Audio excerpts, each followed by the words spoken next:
What it do? What it do? What's up, low nose boxing? Absolutely. We got an amazing show for you here today. Tune in, Round One Sports TV. Don't forget to give these videos a like. If you haven't already, subscribe to the channel. And like always, let's hop right into this episode. So,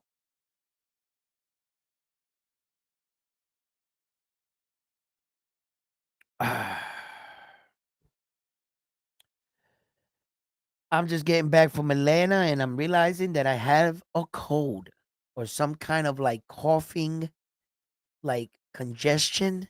Like, you know what I'm saying? I think Tone and his motherfucking hoeing about done got us all sick out there in Atlanta. So if any of them else are sick, let me know because you know what I mean. I'm just clowning when I'm saying Tone, but I hope he's not sick or whatever. But I'm feeling a little under the weather right now, and I'm starting to think like, man, what the hell, right? But anyway, uh, what got me thinking and wanting to get up to do this video was me exactly going over my footage out there in Atlanta and seeing the video about me, Brian Norman Sr., fooling around in the gym and shit, taking little shots at each other and shit like that, but always respectfully and having a great time. Which brought me to the conversation that we had off camera with no microphone, just me and him talking freely about Devin Haney and his son. I gave my opinion. He gave some words, and it got me thinking about the fight. So I said, since I'm on a 5-day vacation because I'm letting my ankle heal, so I'm smoking a little bit of ganjas. You know what I'm saying? And but I'm getting some saying with electrolytes because I don't know. I got like a cold, man. I'm serious. Like fucking Atlanta. I don't know. Maybe it was the weather change from Boston to Atlanta. Because like I was wearing a fucking a triple fat goose. You know what I'm saying? Before I was going out to Atlanta, and then I dropped in Atlanta and I had a sweater. You know what I'm saying? Barely. I could take that off and walk around in the tee. That's how Ness was walking around. So maybe it was that. I don't know. But my ankle still like, it's a nice size still. So I want to go down to the gym and talk with the guys and everything, but at the same time, I'm just like, taking it easy. I did feel like I got into a fight. Not too bad, nothing really bad or something, but like my wife said, you never know. Things can be eternal. Just slow down, Edwin. Slow down. Cause she knows how I get. She knows how I get. She's known me for years. My wife has known me for over 20 years. She's known me. And she knows when I get worked up over something, unless I get up and go take care of it, she knows I'm not gonna let it go. So this is different. This is something different. You're not like in my vicinity. It's not like I can get up and just go take care of this. So it's like easing the mind and stuff for me anyway, getting back from the fight and everything coming in and so forth. So I'm sitting back and I'm thinking to myself, I'm saying, man, I remember that conversation I had with Brian Norman Sr. We was talking about Devin Haney and the fight. I want to share that with you guys. I want to talk about and I want to get your opinion on what you guys think. What's up, guys? How you doing? You just sucker those boxing. Bro, you know what I'm saying? Got that Floyd Schofield. You know what I'm saying? I'm be laid up with wires and shit. That Floyd Schofield's going around. You know what I mean? Protect yourselves. You know what I mean? Shit. It get you to pull out $1 million fight. And believe that. Shit. My fucking I had a tear and I knew it. I was training with that. I suffered that like fucking week 2. And fucking I got a tear in my shoulder right here. That's why I had that black tape in the fight. And I have fucking tennis elbow right here and 2 tears on the bottom of both my feet, bro. that are you have no idea, bro. That's why I try to be as flat footed as I could.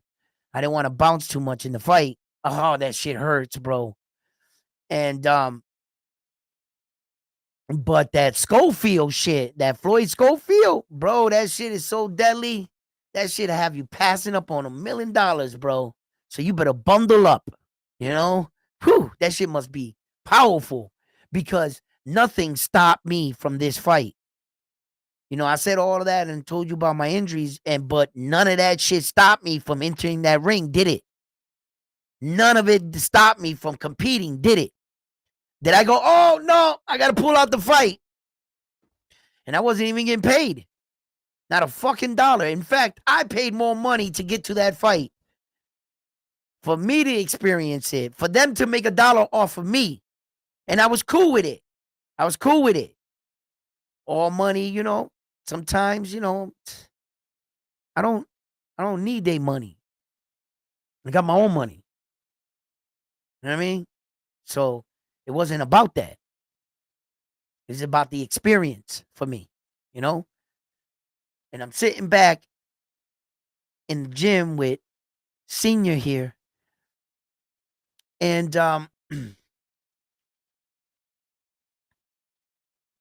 one of the fights that really stuck out to me was the Brian Millman Jr.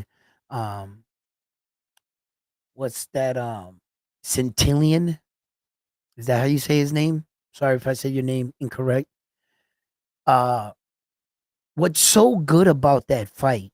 When you go back and you watch that fight, I wish I could really pull it up right now, but I don't feel like getting copywritten right now. I don't, you know, for them to take down a video just for me to get a point across. But if you could, while I was talking or on your spare time, you know, so that you could still watch the show, okay? I understand. When you watch that fight, there were a lot of key things that took place in that Brian Norman Jr. fight with Centillion there. Because what happened in that fight was he legitimately, when you watch the fight kick off, that Mexican dude, like he fought a confident fight. And you watch gradually as Brian Norman Jr. took the fight right out of him. If you ever want to see that expression when they say you take the fight right out of a guy, watch that fight. And while I mean by that, well then round one, Edwin, explain why you feel that way. Okay. When you fight one way, one half of the fight, and then you start to fight another way, the second half, he took the fight right out of you. You have the skills to look this way. He made you look regular in the middle of the fight, hesitant at times, and even a bit clumsy. You didn't look like that at the first half of the fight when you were at your most confident, your most dangerous, and your most skilled. You have to understand that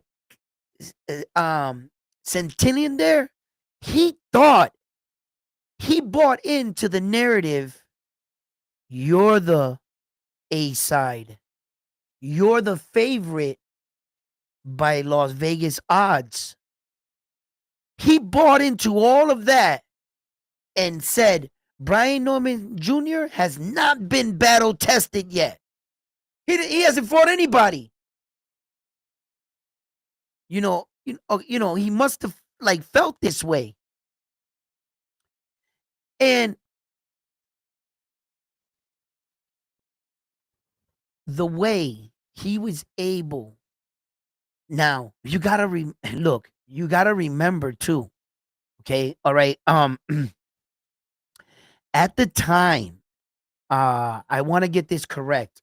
So give me 1 second. I am gonna go over here to Box Rec because before I say this, I have a habit sometime of speaking or something or getting somebody's record confused because I cover a lot of boxing and these type of things happen.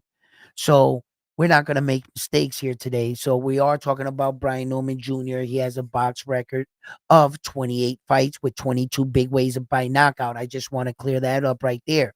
So Brian Norman Jr., he's 5'8", he's 24 years old, 2 years younger than, Devin Haney is starting to get up there. He's not always being the young guy like he once was.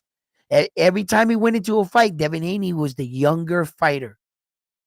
I wonder if this is the one, or was he younger than Ryan?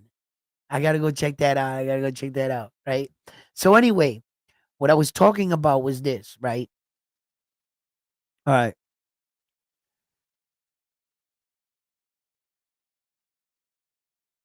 Santillion. Yeah, I guess that's how you say his name. At the time when Brian Norman Jr. fought him, you got to remember, right? I don't know if they'll put that in there, but he was 32-0. I remember that. Okay, so he was undefeated. They were undefeated, both fighters. So you got to remember that. I understand now that if you go to Box Rec right now and you look up like his record is going to say 34-1-18. You know, and I just want you to know that one and the one knockout was due in part to Brian Norman Jr. Okay. Now, here's the thing, right? All the way up into that time, he was 32-0 until the time that he suffered the loss against Brian Norman Jr., right? Um, I would say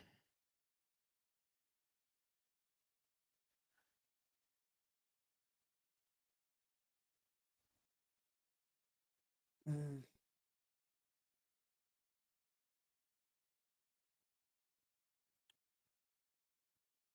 I would say he fought pretty okay competition.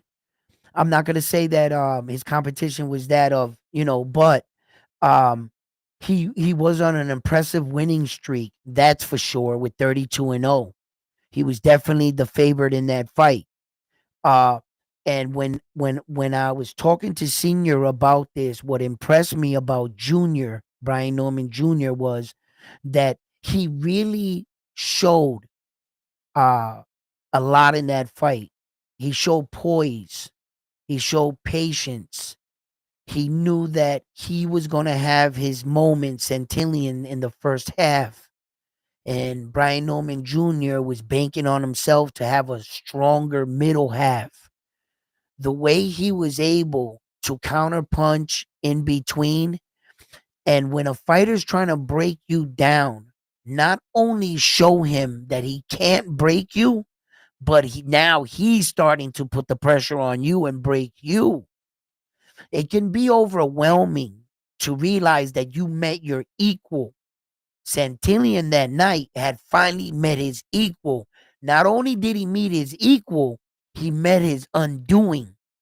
Brian Norman Jr. came out there, and I'm telling you right now, that Santillion scalp, that is a big scalp for me, if you ask me. The reason why is because of late, of late, and I can't really remember the last time Devin Haney has put that kind of pressure on a fighter. Even when Devin Haney had fighters hurt and he could have finished them, um, Regis Progress, he chose to take the safe route with Regis Progress. Mind you, he dropped Regis Progress in that fight. Remember, he was piecing him up. Does Devin Haney possess that killer instinct that it would take to finish the type of Brian Norman Jr.? Santillion tried it. Didn't work. Didn't work. So I start to say, does Santillion got better punching power than Devin Haney? I don't think Santillion is a better skilled fighter than Devin Haney. No. Uh-uh. Devin's smarter. Devin can box, bro. Devin can box.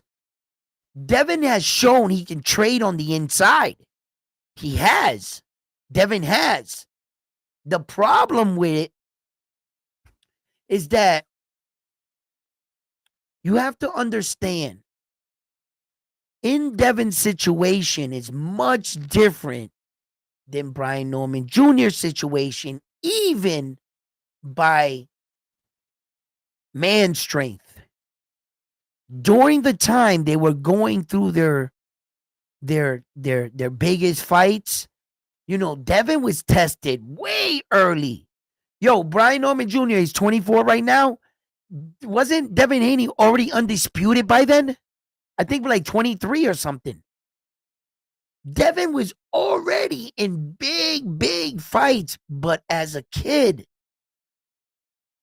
he was doing man shit. He was just still a kid. Look, have you ever ran into one of the world's smartest 10-year-olds? Yeah, you could be book smart. You're still a 10-year-old kid. And you and I know what that means, like, as being adults. The one thing you can't buy in this world is life experience. The older you are, the more you experience. You might be higher in one place, but the other person's gonna be higher you in another. That's all. And look, I think that Devin went through a lot, and Brian Norman Jr., respectfully, he's only 24 years old. He's a WBO champion. Respectfully, he has earned, his stripes. And if anybody wants to come up here and try to say that he's not a WBO real, champion because, he got it this and then earned, listen, he fought bodies in the ring. That's what you got to ask for. In this sport, sometimes belts are vacated.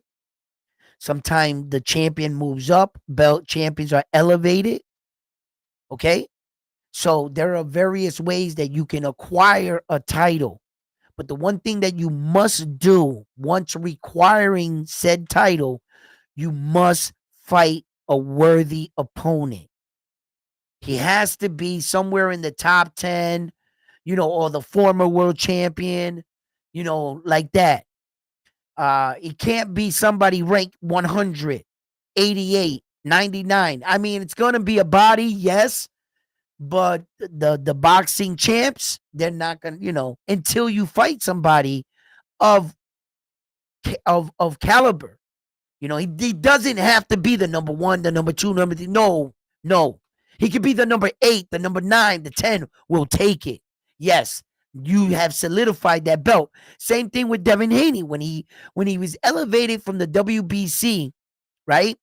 That Lomachenko himself vacated. Is that Devin's fault that Loma chose to fight Tio rather than him and vacating his belt because Devin was the mandatory? So that's Devin's fault. No, I don't want to take that belt because you're emailing it to me.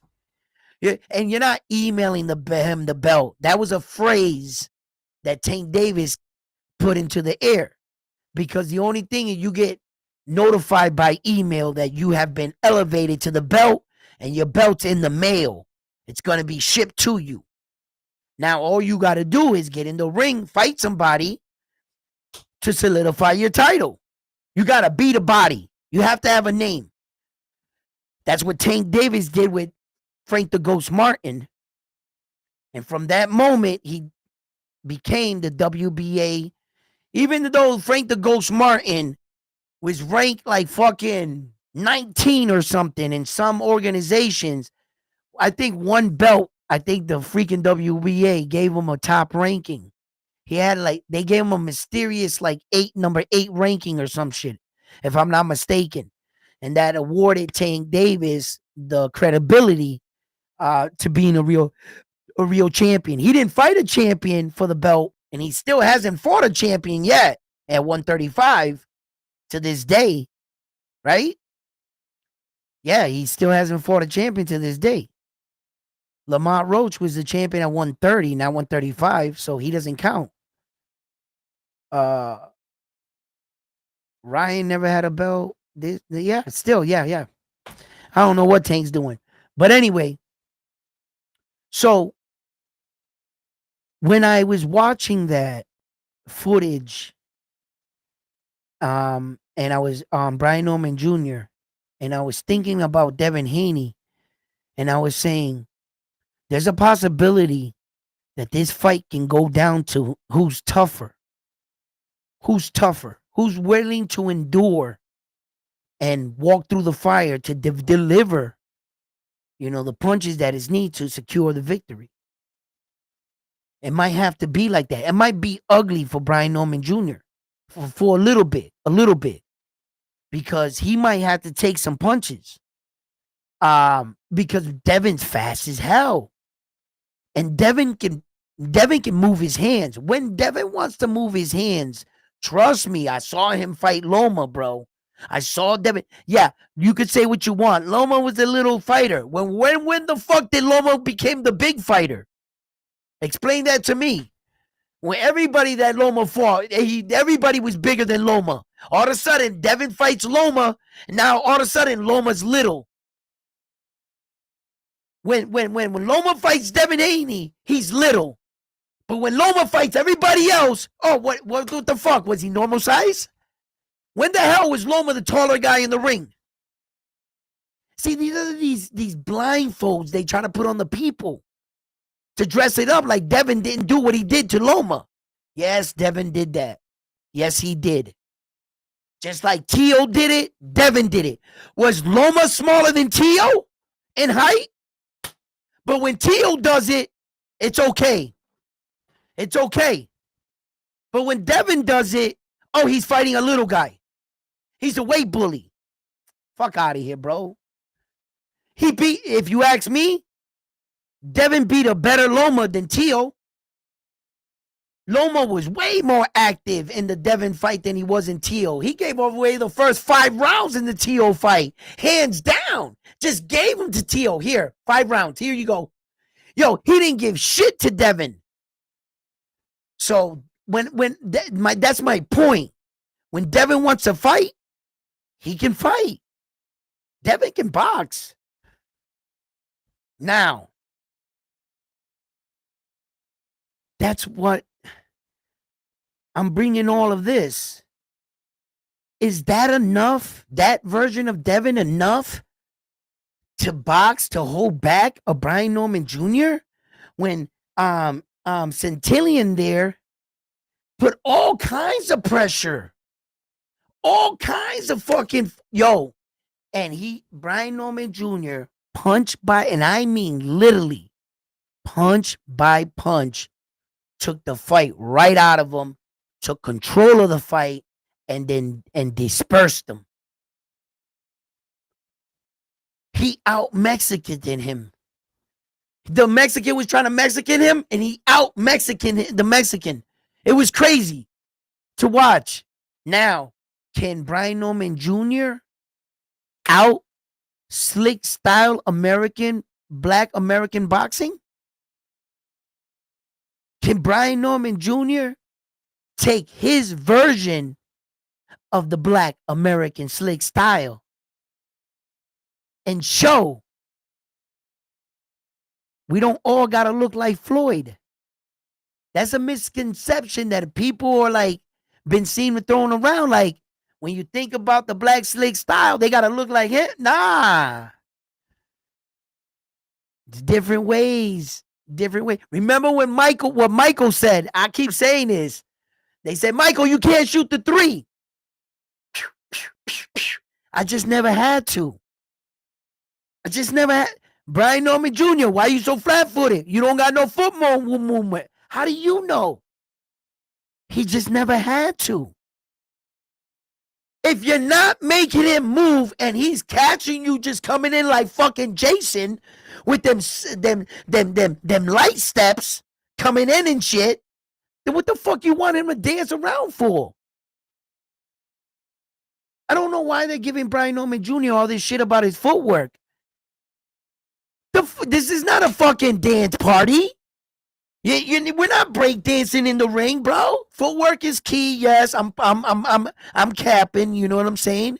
I'm just trying to, make a joke out of it because I'm telling you right now, I believe in footwork. But what the fuck did this? It's just because he moves better, or him that. Oh my God! Devin's gonna the clear winner now because he can't dance. Fuck out of here, bro.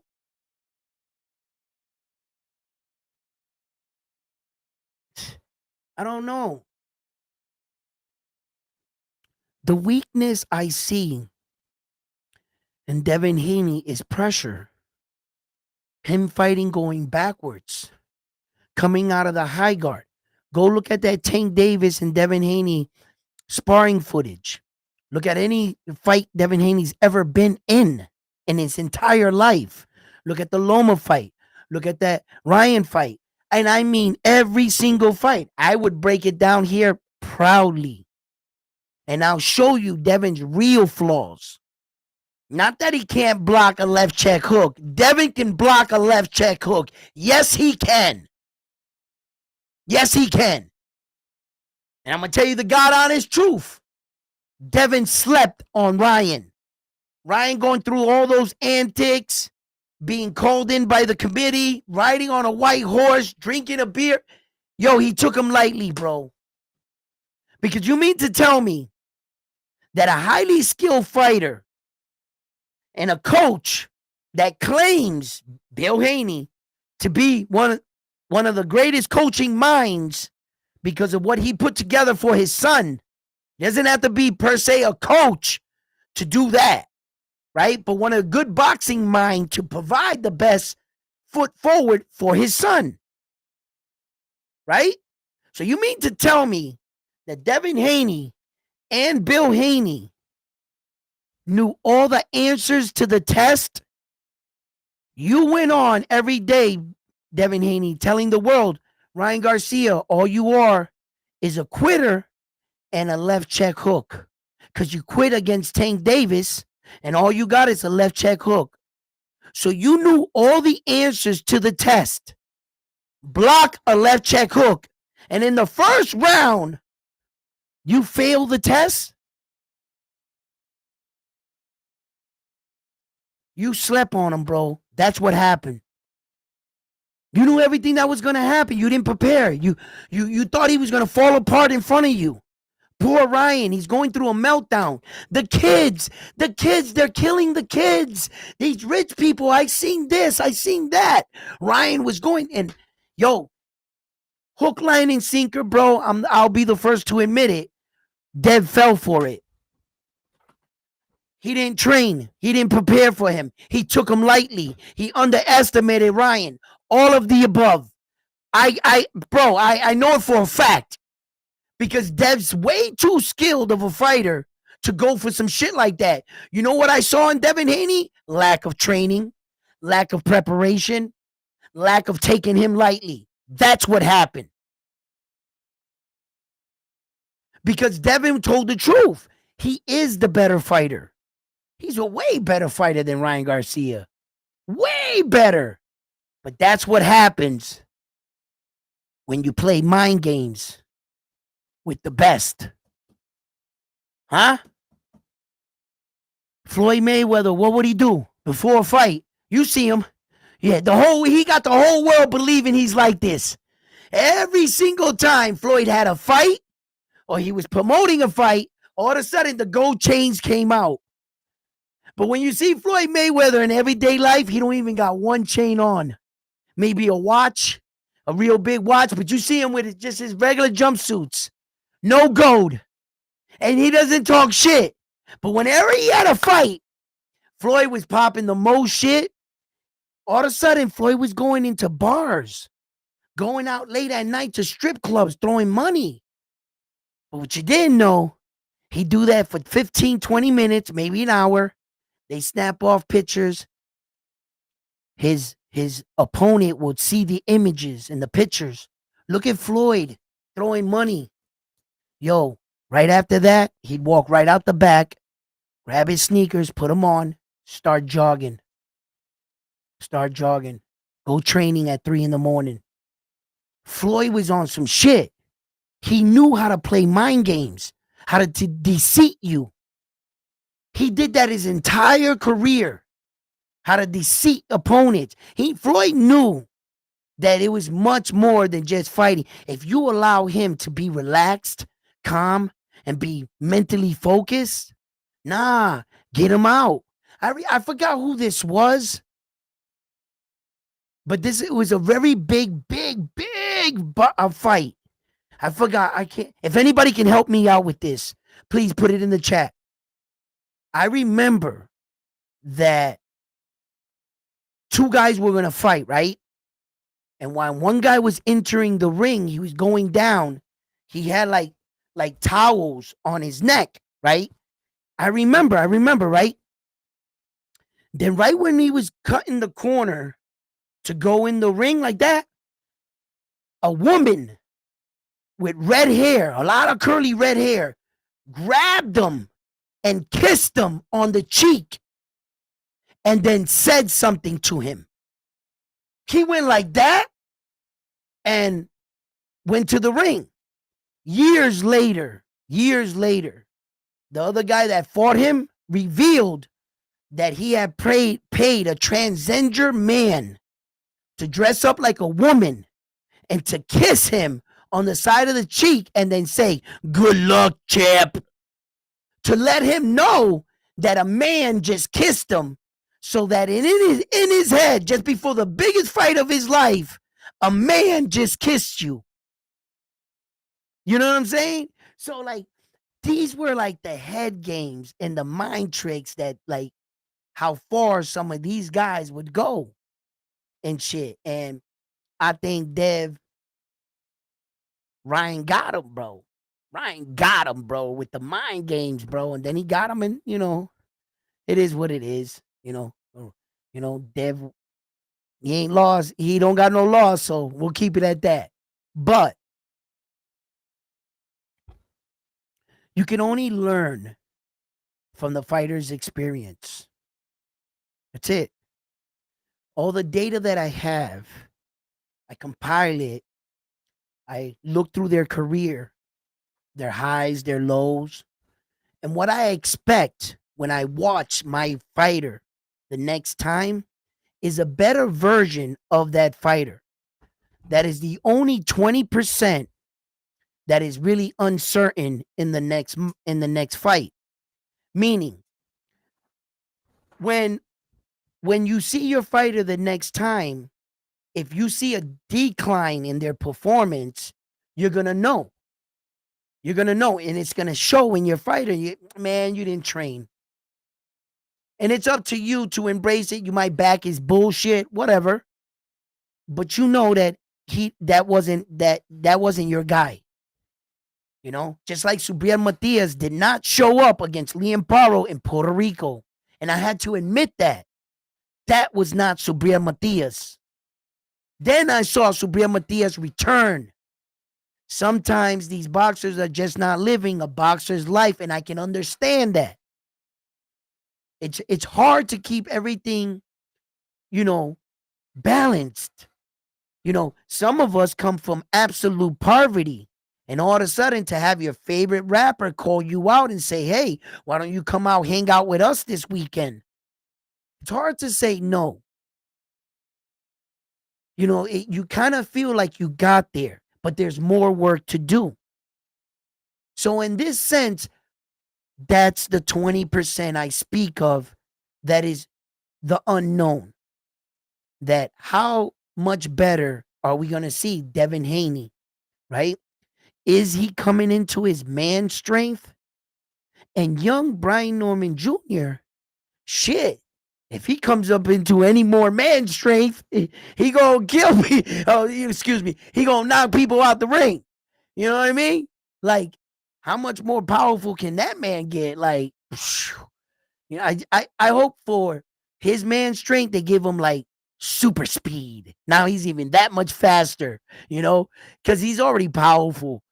Give him more power, I guess. You could always use more power, But for as young as he is, he's cracking. So that was a frightening knockout with Jin, but it was even more against uh uh Centillion here. Remember when he knocked him out and then Brian Norman Jr. like sat that like he squatted down on his knees and he was like watching his work and then he like backpedaled back and pointed like that to show them I told y'all. I told y'all. Yeah. And you could look at his face. Like he was still together, man.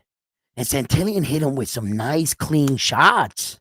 Versus looking at the effects of Brian Norman Jr.'s punches on that man's face versus a hit, like they're in a fight. And I'm looking at the fight, I'm looking at their faces, and I'm saying, nah, no, no, wait, This guy's hitting hard. So what you want to do right after that, like I did, is that you want to go watch their last two fights after that. Just go track down the last opponent's names and YouTube it. It's gonna come right up. No problem. To see if, you know, what if Centillion was a kind of guy that got marked up easy? Those guys, every fight they're bleeding, like the Arturo Gottis or of the world, they were always leaking or battered up. You know what I mean? So I just wanted to make sure that that wasn't the case. No, nobody did that to that man. Nobody. And Brian Norman Jr. did that to his face like that. So it obviously shows me that, yeah, he can crack. He can crack. And then just look at the evidence. That Japanese dude said he lost like a month. He said, he said he hit me. He said, fuck what happened that night. I know what happened for the last 30 days. That man he couldn't even find his house. Where do I live? Who am I? Who the hell are you? Why are you here? Like, like he gave that man amnesia.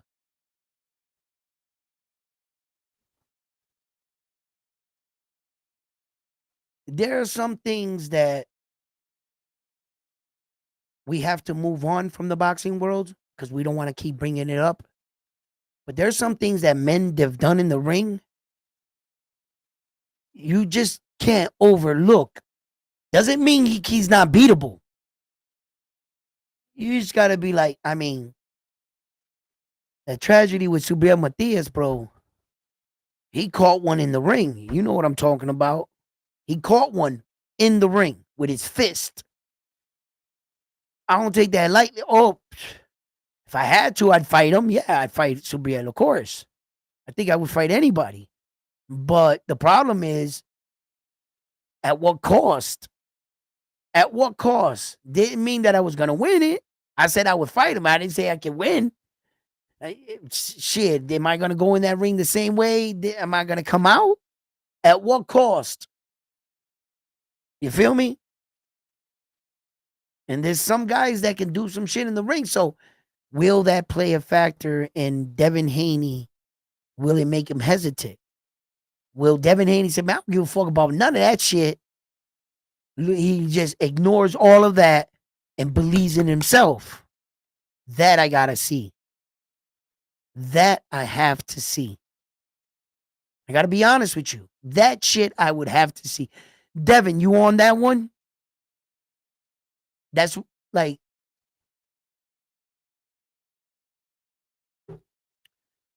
I don't know. Dev looks, fucking. Let me answer your son. Let me read y'all questions and shit.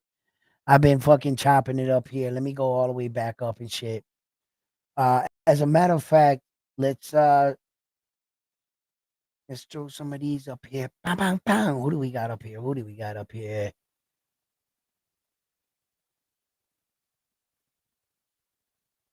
Thank you.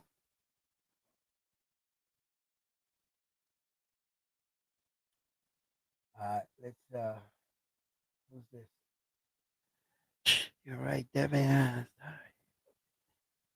He could have stopped Regis and he chose not to because there's a flip side to that coin. As a coach, if I was in a situation like that and At that time he was moving up to challenge Regis, which Regis Progress was the WBC 140-pound champion, and Devin was coming in as the challenger, moving up and fighting the champion right away, not taking a tune-up fight to get acclimated to the division and the punching power of bigger fighters.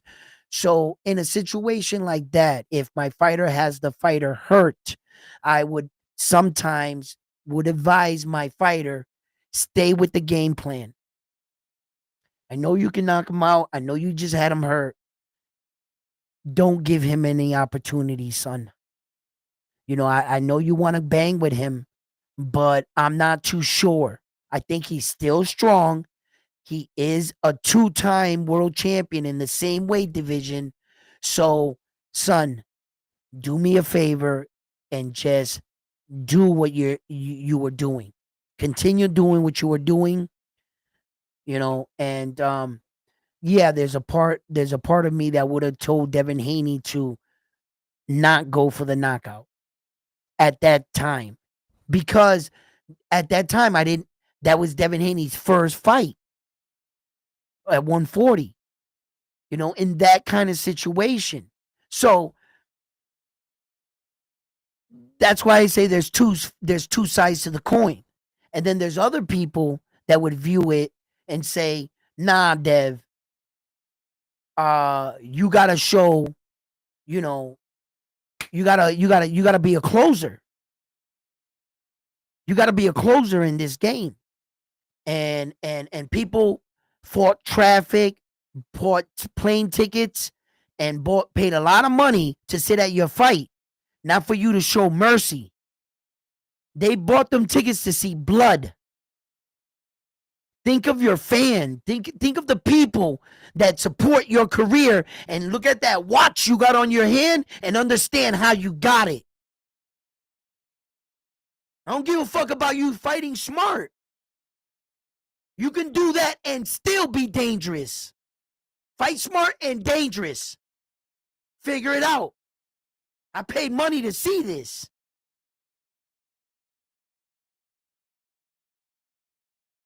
And some people are going to view it like that. And that's why I say there's two ways you can see that. I understood Devin's situation, yes.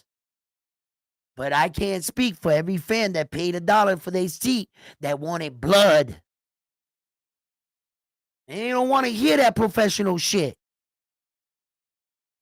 I get it. So, like, is Devin that dude, or was he trying and he just couldn't finish him? That. And then we all saw what happened with Ryan Garcia, and, salute guys 702. What's up, baby?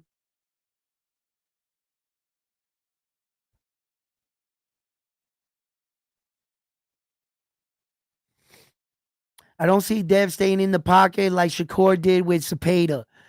Bam Bam Boogie Boxing says, well, no. I didn't see Shakur standing in the pocket with Cepeda. No, I didn't see that. And it happened. So just like you don't see Devin staying in the pocket with Brian Norman Jr., it could happen just like Shakur did with Cepeda. So thank you for bringing up the good point. You might not see it, but neither did I when I said Shakur was going to fight with William. I didn't say, 100% Shakur Stevenson is going to stand in front of him. Bullshit. That was a shock to me, you, and the rest of the world. So Devin can do the same thing then.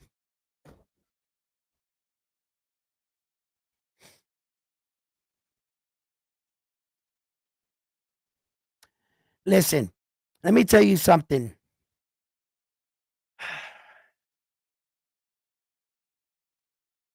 Three. Vaughn, G Vaughn. Let me tell you something.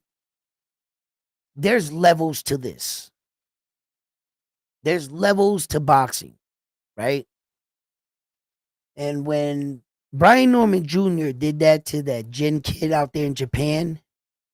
That Jin dude is not Devin Haney, bro. That Jin dude, Devin Haney's not gonna get hit with a shot like that. He's too nice. He's way better than that Japanese fighter, Devin. He's never gonna be in that situation. He's not gonna be caught like the way that Brian Norman Jr. read him like a fucking book. Brian Norman Jr. stepped back. He went down to the body. The Jin dude was lost. He, you know what? He started copying what he did. And Brian Norman Jr. read him like a book. The second he went down for that stab jab to imitate what he just did, he just stepped around him. Yo, listen, that was a fucking walk-off. That was a hole-in-one, bro. It's the kind of shot that you don't hit your opponent with. Don't get that confused and think that Devin's going to sleep because he can just catch any fighter with that punch. That's not so. That's why a lot of Devin Haney's and Teos and a lot of these young men that start to move up, that you recognize, you start to notice they don't get knockouts. Why? It's not because they can't knock somebody out. They got punching power. It's just a lot harder to hit a way skilled opponent. He's not just going to be out there with his chin up like this, like those other guys that you were just laying out. No, now you're fighting people with more skill. It's to get to their chin. Oh, it takes a lot of work. You may not get to that chin all night. And you might lose the fight with that power right there in your right hand. And you're gonna go down saying, if I would have hit him, if my aunt had a penis, she'd be my uncle. You know what I'm saying? Like what? If. No, you need to do that shit.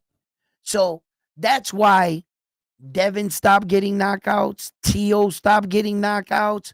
All of them, all these guys, soon they'll stop getting, because they're supposed to go up with their competition.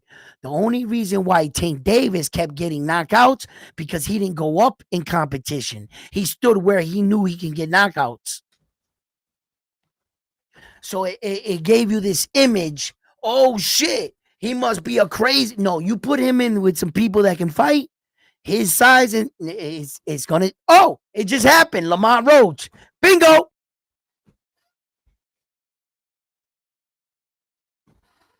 Just slightly more skilled. Them knockouts are gonna stop. They're gonna stop. It's gonna be harder to hit that guy's chin. So it's just, I know that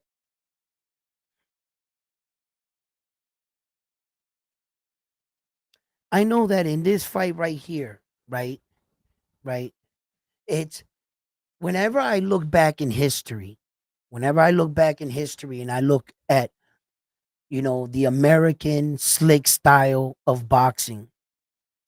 And as we all know, whenever the Puerto Ricans are winning, they're American. But when they're losing, no, they're from Puerto Rico. America disowns us, right? Okay. We know that, right? Okay. But when we look at the Black American slick style of boxing, it is one of the most dominating styles in boxing for a very long time. Now, 20, 25 years ago, we were like, no one was touching us. Boxing's evolving, but still, I think we're the best. I still think when it all said and done, we're still the best. Now, the heavyweight division, cruiserweight, we know. But by default, it's because our boys got more to do. They can get more money in the NBA, football. They just got better options. You know what I mean? To punch your head in. It's a dangerous sport. But when I said all of that to say this, when I look at what usually defeats the Black American slick style. What beats that style of fighting? What's usually the style that beats that style? Another Black American slick style boxer. That's what beats it. Typically, that's exactly what beats it. And from my observation, you gotta get somebody. It was always you gotta get Marvelous Hagler to beat Sugar Ray Leonard, or you gotta get, you know what I'm saying? It was always like that, man. I'm trying to tell you, you gotta get Evander Holyfield to beat Mike. It was always us against us. And like the way that Terrence Crawford and Errol Spence Jr. did it, they did it kind of like one of the best ways, like without them noticing. You know what I'm saying? Without them noticing, because like Errol cleaned out the division and then Terrence came behind him clean, and it was only them two left. It was just them two. Now I was like, yeah, now we need to fight each other, because we did what we needed to do. We cleared out all other nationalities, states, countries. We beat them all. And it was just us. And then that's when I welcomed it, you know? And sometimes I view boxing differently. I view boxing like the Olympics. America's supposed to be on America's team. We're supposed to be competing against the rest of the world. Mexico, Peru, Russia, Japan, China, everybody else. So technically, Devin Haney, Brian Norman Jr., Tank Davis, they're all on the same team, the American team. And what we're trying to do is bring the gold back to America, the belts. Those are the gold medals. And if they beat us, they take the gold medal back to their country. Isn't it that the way it goes? But in America, we're so taught to go against ourselves, because in the NBA is played in America. You play against Dallas, against New York. That's an American team fighting against an American team. We're taught to go against ourselves. Football, that's 49ers playing against Dallas. Two American teams, but we pick our players with all our sports. And when it comes to boxing, we forget that actually it's us competing against them, against everybody else, like in the Olympics. It's exactly like that. But in order to market it in America, we turn on each other. Fuck Tank Davis. Fuck Devin. I'm riding with Brian Norman Jr. Fuck Brian Norman Jr. I'm riding with Shakur Stevenson. Fuck Shakur Stevenson. You know what I mean? And it divides us. And it is real easy for them to get us to knock us off. I remember when the Russians, the Ukrainians were making a run for the belts. Usyk fought, and what's his name? Denis Beranchyk, right? And he fought, Navarrete, and he won the belt. And then all of a sudden, Loma was supposed to fight Tank. But Loma said, oh, I'm backing out. And Loma said, well, why don't Tank fight Shakur Stevenson? And I was like, yo, if Tank fights Shakur, knocks him off, then Ukraine got two chances to knock us off. They got Loma and Beranchyk against Tank, because we went and took each other out. And I was like, sometimes you got to view boxing a little bit more strategically, because we are judged when they were like, Japan has 12 world titles. Like at some point in the year, I don't think they got that many now, but they were ahead. So if you're not counting the belts for you're damn right they're counting them. So every time we lose one and we win one, they keeping track. So we're competing then. You're damn right we are. if Mexico gets 6, 7 titles, you better believe they're gonna. What's up, America? How y'all doing? We 7 champions right here. They beating their chest. You damn right. Then that means we competing. That every belt we get, we're on the same team. So sometimes I'll be like, yo, hold up. Whoa. You know how they do, right? They be like, yo, all you gotta do is set out a little tweet, Shakur, and make it look like Shakur. Shakur, see, fuck you, Tank. That'll set it off. They're like wild wolves. They'll attack each other. We sit back, let the smoke clear. How many of them are eliminated? Okay, now we all attack one guy. Soon we'll have all the belts. And then we'll play keep away in our country. They'll have to come out here to fight us. Like George Camboza thought he was gonna hide out there with all those belts until Devin Haney went and tracked his ass down and took them belts and brought them back. That's how it goes. That's how it goes. That's how we playing the game, boys. That's the gold, and we want it. I want all the gold. That Neo Yainoue dude, he's amazing. He's hogging up all the gold down there, man. Oscar Collazo needs some of that gold. Nah, I want some of the gold, damn it. You know what I mean? They hogging it all up, bro. Come on. We got to draw a line in the sand now. You know, I love these dudes. I love fighters, but competition is competition. I need them belts home. I need Keyshawn Davis to stop fucking around and go out there and get one of them belts again. Stop being a little herb. Because thank God for Abdullah Mason. Come on, Abdullah Mason, baby. Oh, he's going to fight Sam Notes. This is a tough fight right here.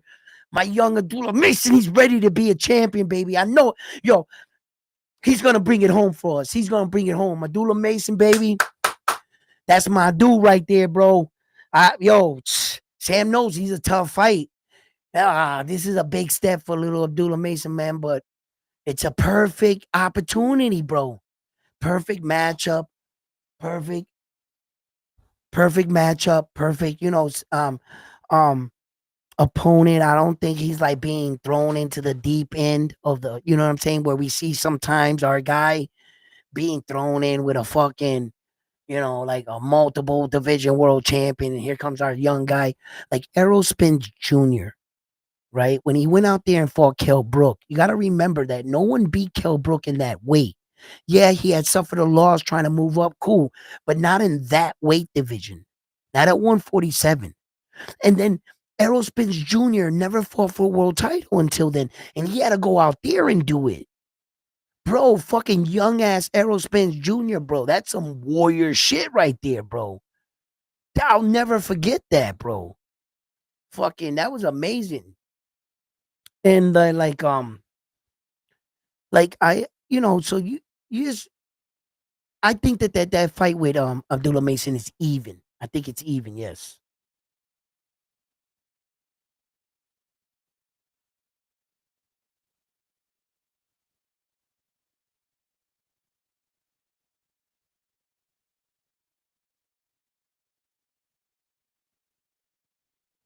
You can't say Tank KOs are all manufactured. No, I didn't say they were manufactured, but I'm gonna read what you're saying. We'll talk about it.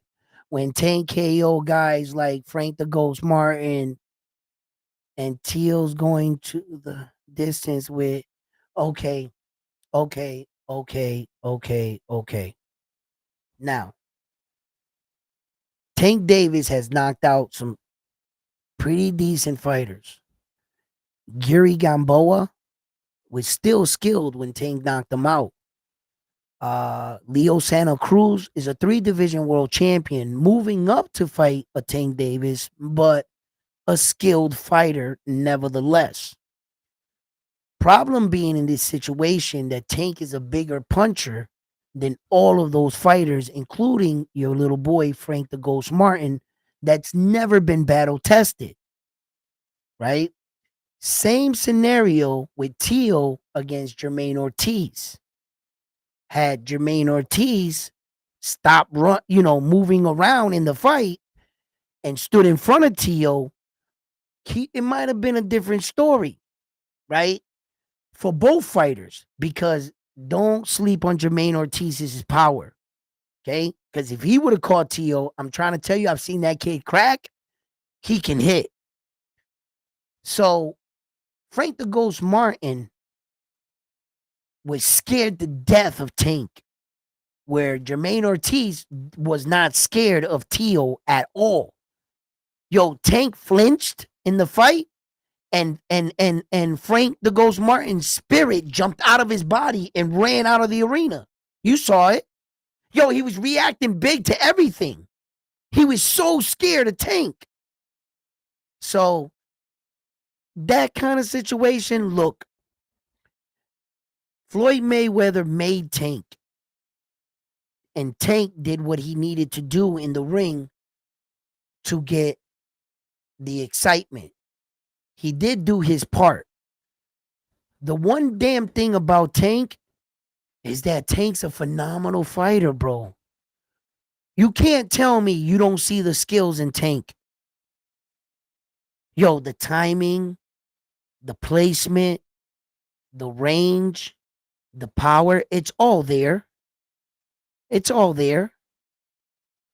He just played it safe. 90 to 90% of the people that Tank Davis fought, he knew he could knock out. I guarantee that. He knew he could knock out young ass Mario Barrio at 140 when he fought him when he was 19 years old. Maybe 20. He knew Mario Barrio wasn't battle tested. He knew that Leo Santa Cruz was being brought up. So wasn't Gamboa. He knew.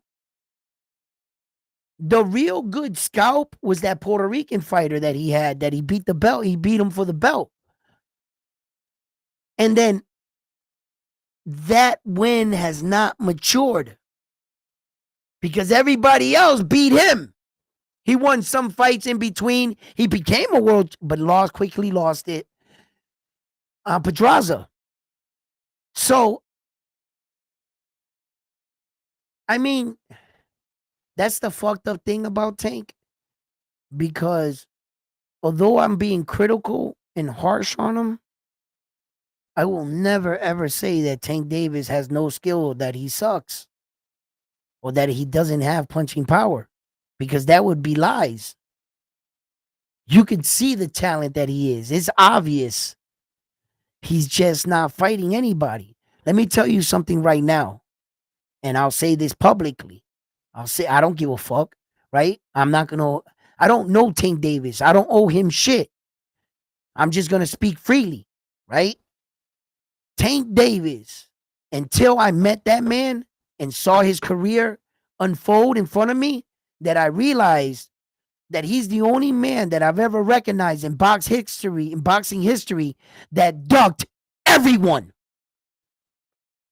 Not one person, not two, not three, and I mean everyone. He never fought. Listen, he was supposed to be the four horsemen. He never fought Devin, never fought Tio, never fought Loma, never fought Shakur. Yo, you mean to tell me you came up in the era with all these guys and you somehow, it's always a formality or something, but you're the only one that's fought no one. Elite Tio fought Loma. Ryan Garcia fought you and Devin. Fucking Ryan. Bro, Tank. Not one of your contemporaries that was slightly on your level? I have never in my life seen anything like that from a man that skilled.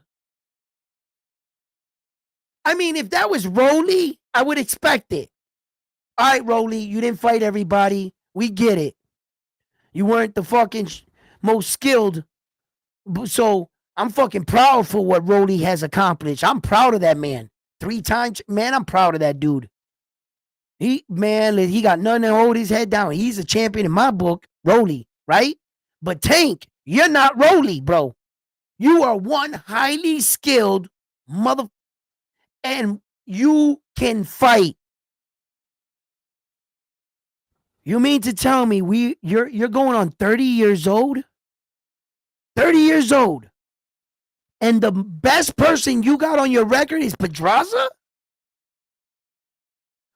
Lamont Roach is nobody. You know why he's not nobody? Because he was never in your weight division. Lamont Roach is a somebody at 130, where he's champion. Now, you're talking about that Lamont Roach? He's a somebody. Who the fuck is Lamont Roach at 135? You brought him into this problem. You got the boxing world thinking he's somebody now. Now he's fighting Esau Pitbull Cruz. Because of you, Tank. I have never in my life saw a fighter like that ducked everyone. And I mean everyone. It was always an unfortunate event. Why he didn't fight Devin. Why he didn't fight Shakur. Why he didn't... Bro, and the list just goes on and on and on and on. And I'm just sitting back and I'm fucking truly baffled. I am truly baffled. I'm just like... But he taught me something, Tank. He taught me something that sometimes there are boxers that think life after boxing. And if you were ever in a peculiar situation like Tank Davis is, let's think about this. He got the golden ticket right off the rip. Floyd Mayweather was his promoter, right? And the reason why Tank took off, because of Floyd. It was obvious. I didn't go to Tank Davis's fight in the early half of his career because of Tank. Fuck Tank Davis. I wanted to get a glimpse of Floyd Mayweather sitting in the front seat. And he invited all his friends out. Whenever Floyd came out, all the celebrities came out. So whenever Tank would fight, all Floyd had to do was show up, invite all his friends, and it would become a spectacle. And that attached to Tank Davis. And then all Tank Davis needed to do was provide blood and knockouts. And boy, did he do it. And that's why Tank took off. And then to be in that unique situation where you realize, bro, I'm getting $15 million for fighting Esau Pitbull Cruz, Frank the Ghost Martin. Why the fuck do I gotta get the same $15 million to fight Shakur? Or Devin Haney? Or Tio? Or Loma? Let me keep fighting fucking Frank the Ghost Martin, and people actually think that Frank the Ghost Martin was somebody at the time when he needed to develop as a fighter, because they put him against Tank that he had no chance against Tank, and Tank knew it.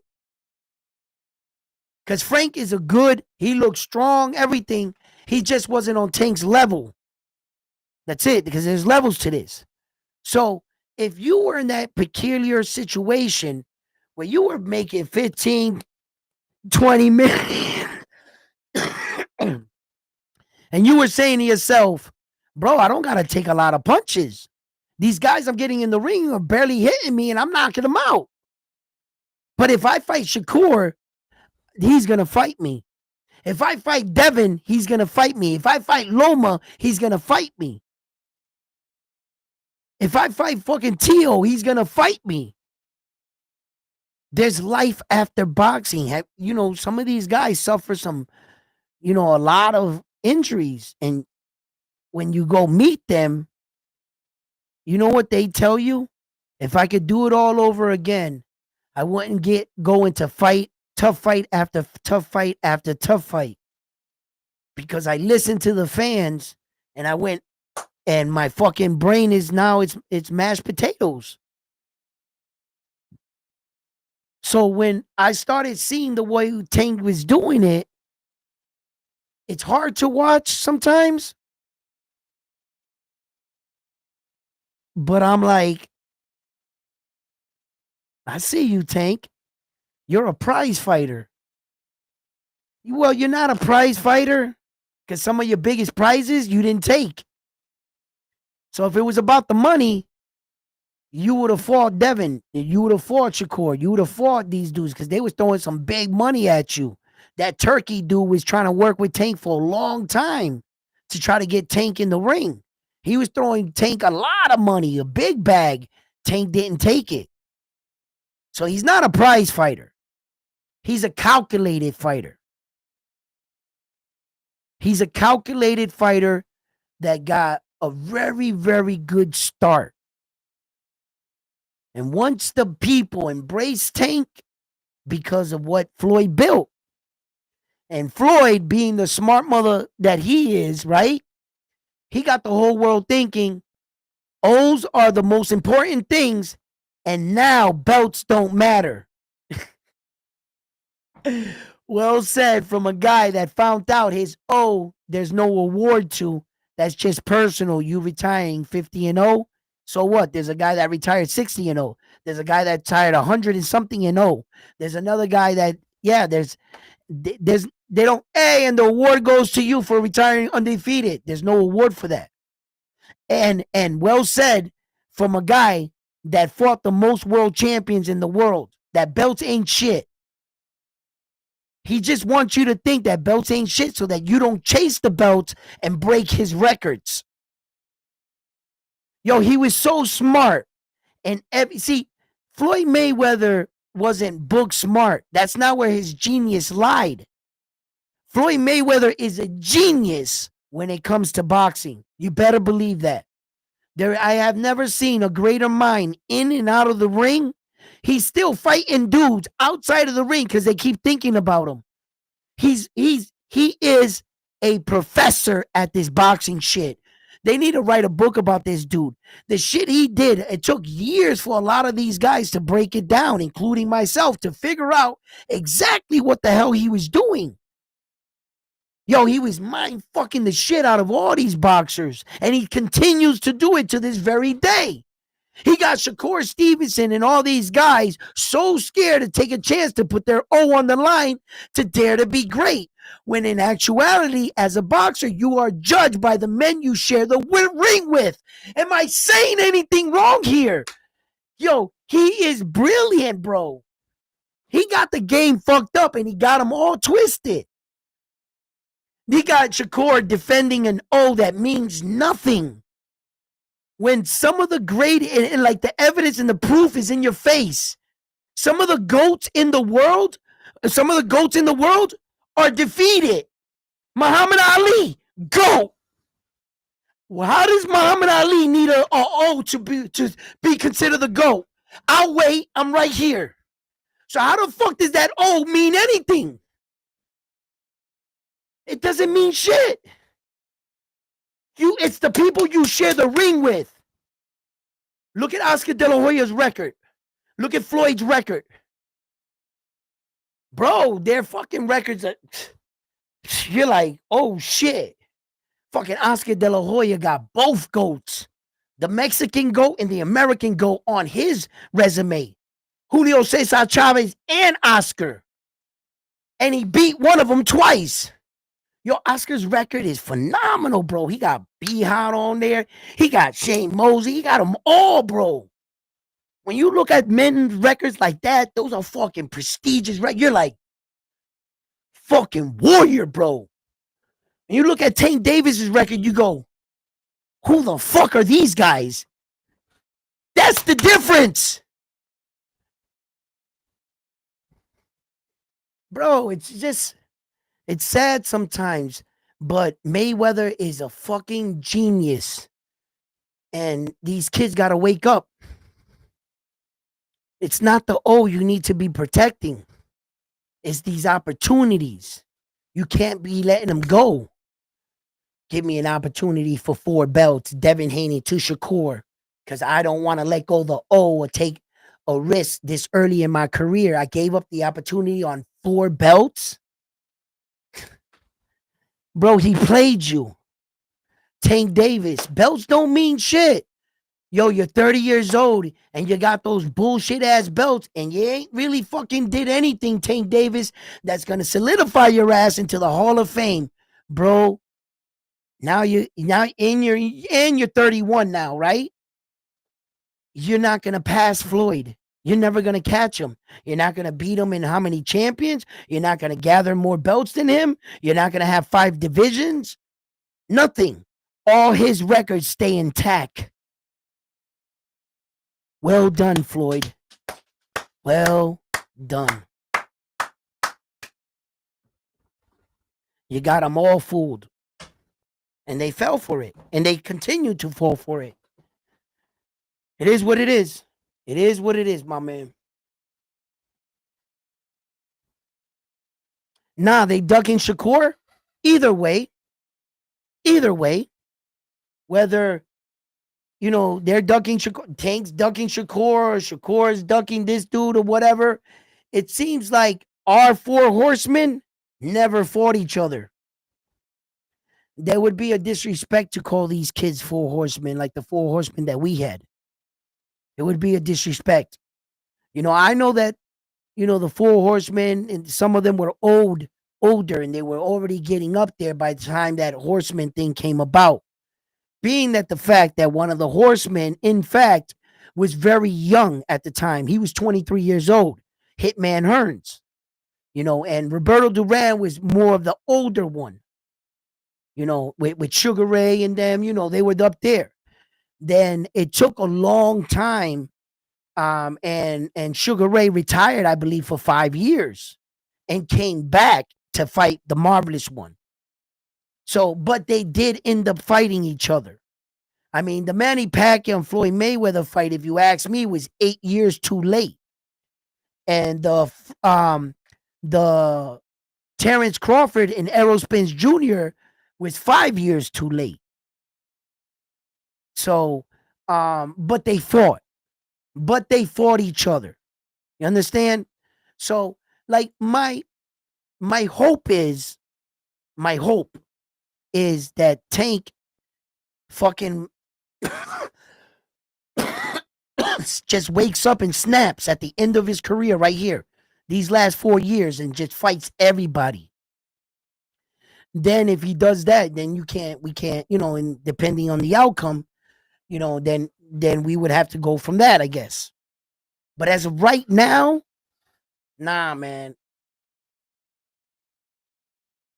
I never viewed a fighter with so much talent and had so much expectation for him when he hasn't even lost.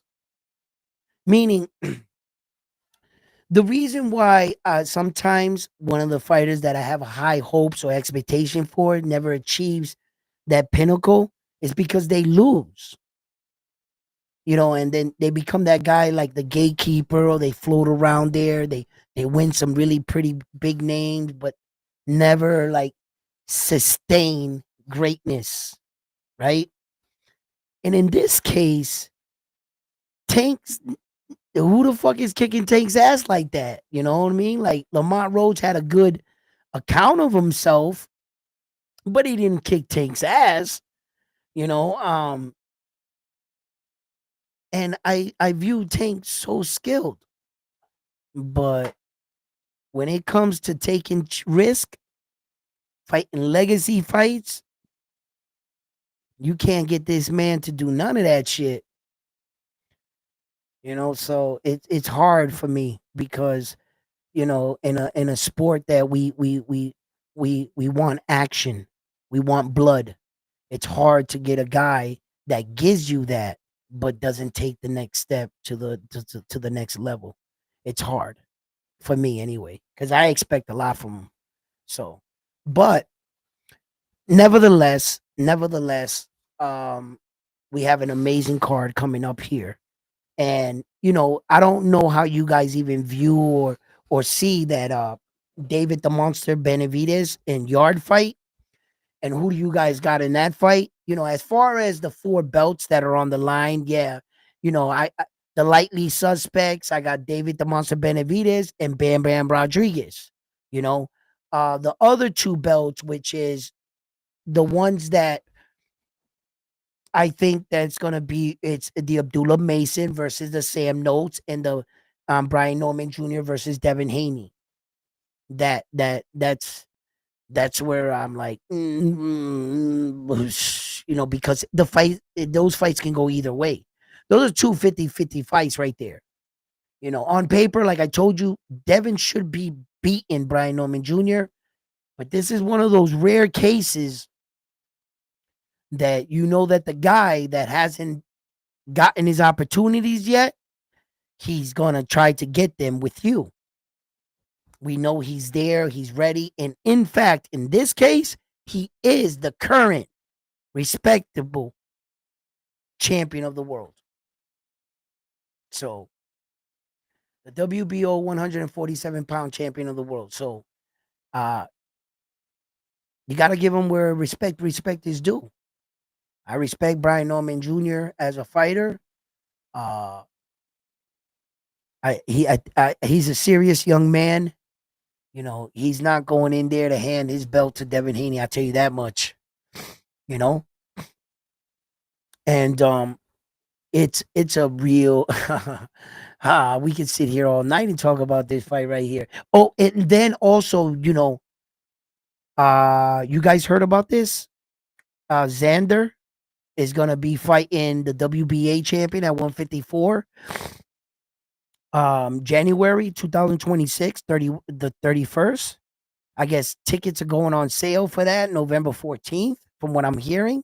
I'm seeing posting on the internet. Anybody know anything about that to confirm that? Drop it in the chat. Yo, Claymore, what's up, baby? Salute. How you doing, brother? Yo, let me see if some of you guys want to come up and talk. Uh, what? Oh,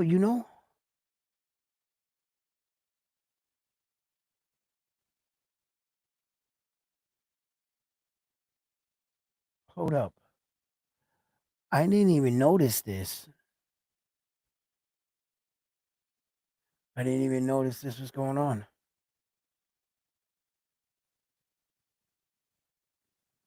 Hold up, guys. Let me just fix this for a second.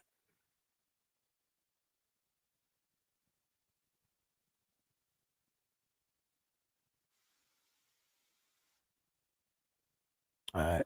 We're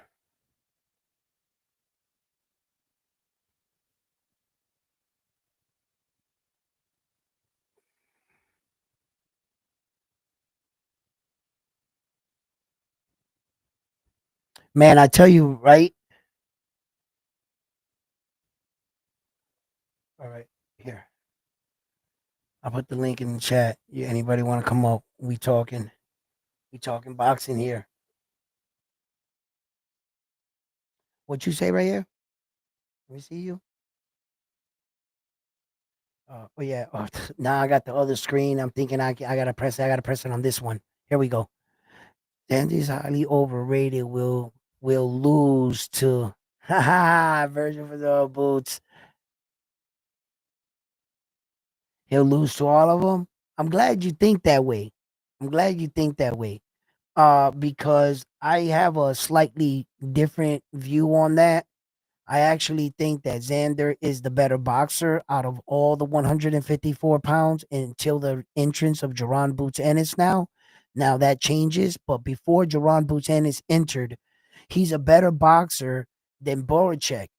He's a better boxer than Sebastian Fundora.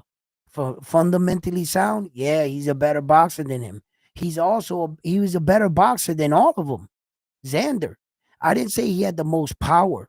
I didn't say he was the fastest. I said he was the better boxer out of all of them. Boacek there, that knocked out Tim Zoo, he can't box like Xander. No, and as a matter of fact, they got two common opponents. The Boacek dude went the distance with the same two fighters that Xander fought, and Xander knocked both of those guys out in the 5th round that he couldn't finish off. So before you start saying that he's the weakest because you hear copy, paste, and print all over the internet because they're just hating on the young kid, mind you, Xander's only 22 years old. And if fighters like Virgil Ortiz were so good, why is he in his second weight division? He's never had a world title. Why didn't he beat Xander, that's 22 years old, to a belt? Why did Xander have to be the one to fight Chino, that Chino knocked off Conwell, that was the number one prospect at 154 that no one wanted to fight him?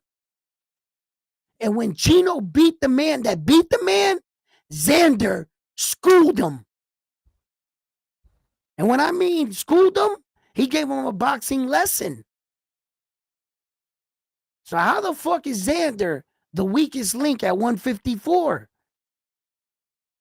You might not be doing your homework, but thank God you're here at Round One Sports Talk, where we talk about facts. Yeah, facts over feelings. I'm not saying that Xander can beat these guys, but I'm just pointing out what the fuck happened. And Xander's knocking out guys. These guys you're claiming they can beat him ain't knocking out, but he's knocking them out. And as we know, the Towering Inferno, he's a puzzle to anybody. That's a conundrum. And when you saw the guy, right? Uh, what was his name?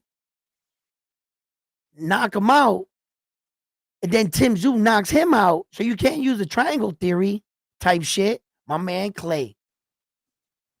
There we go, my man Clay. What it do? What it do? What's good? What's good? What's good? What's good? What's good, man? Can you hear me? Yes, I can.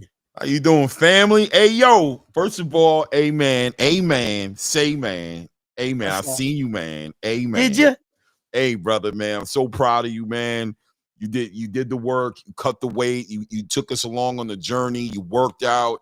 Hey man, the story was great. And I think by the way, that knockdown wasn't a knockdown. It wasn't a knockdown. It wasn't a knockdown. But hey, I'm not gonna salute to OC, man. You know what I mean? Congratulations to both you guys. But man, hey man, you moving in a way 90+% of us ain't gonna do, including yours truly. I ain't jumping in the ring with none of you motherfuckers.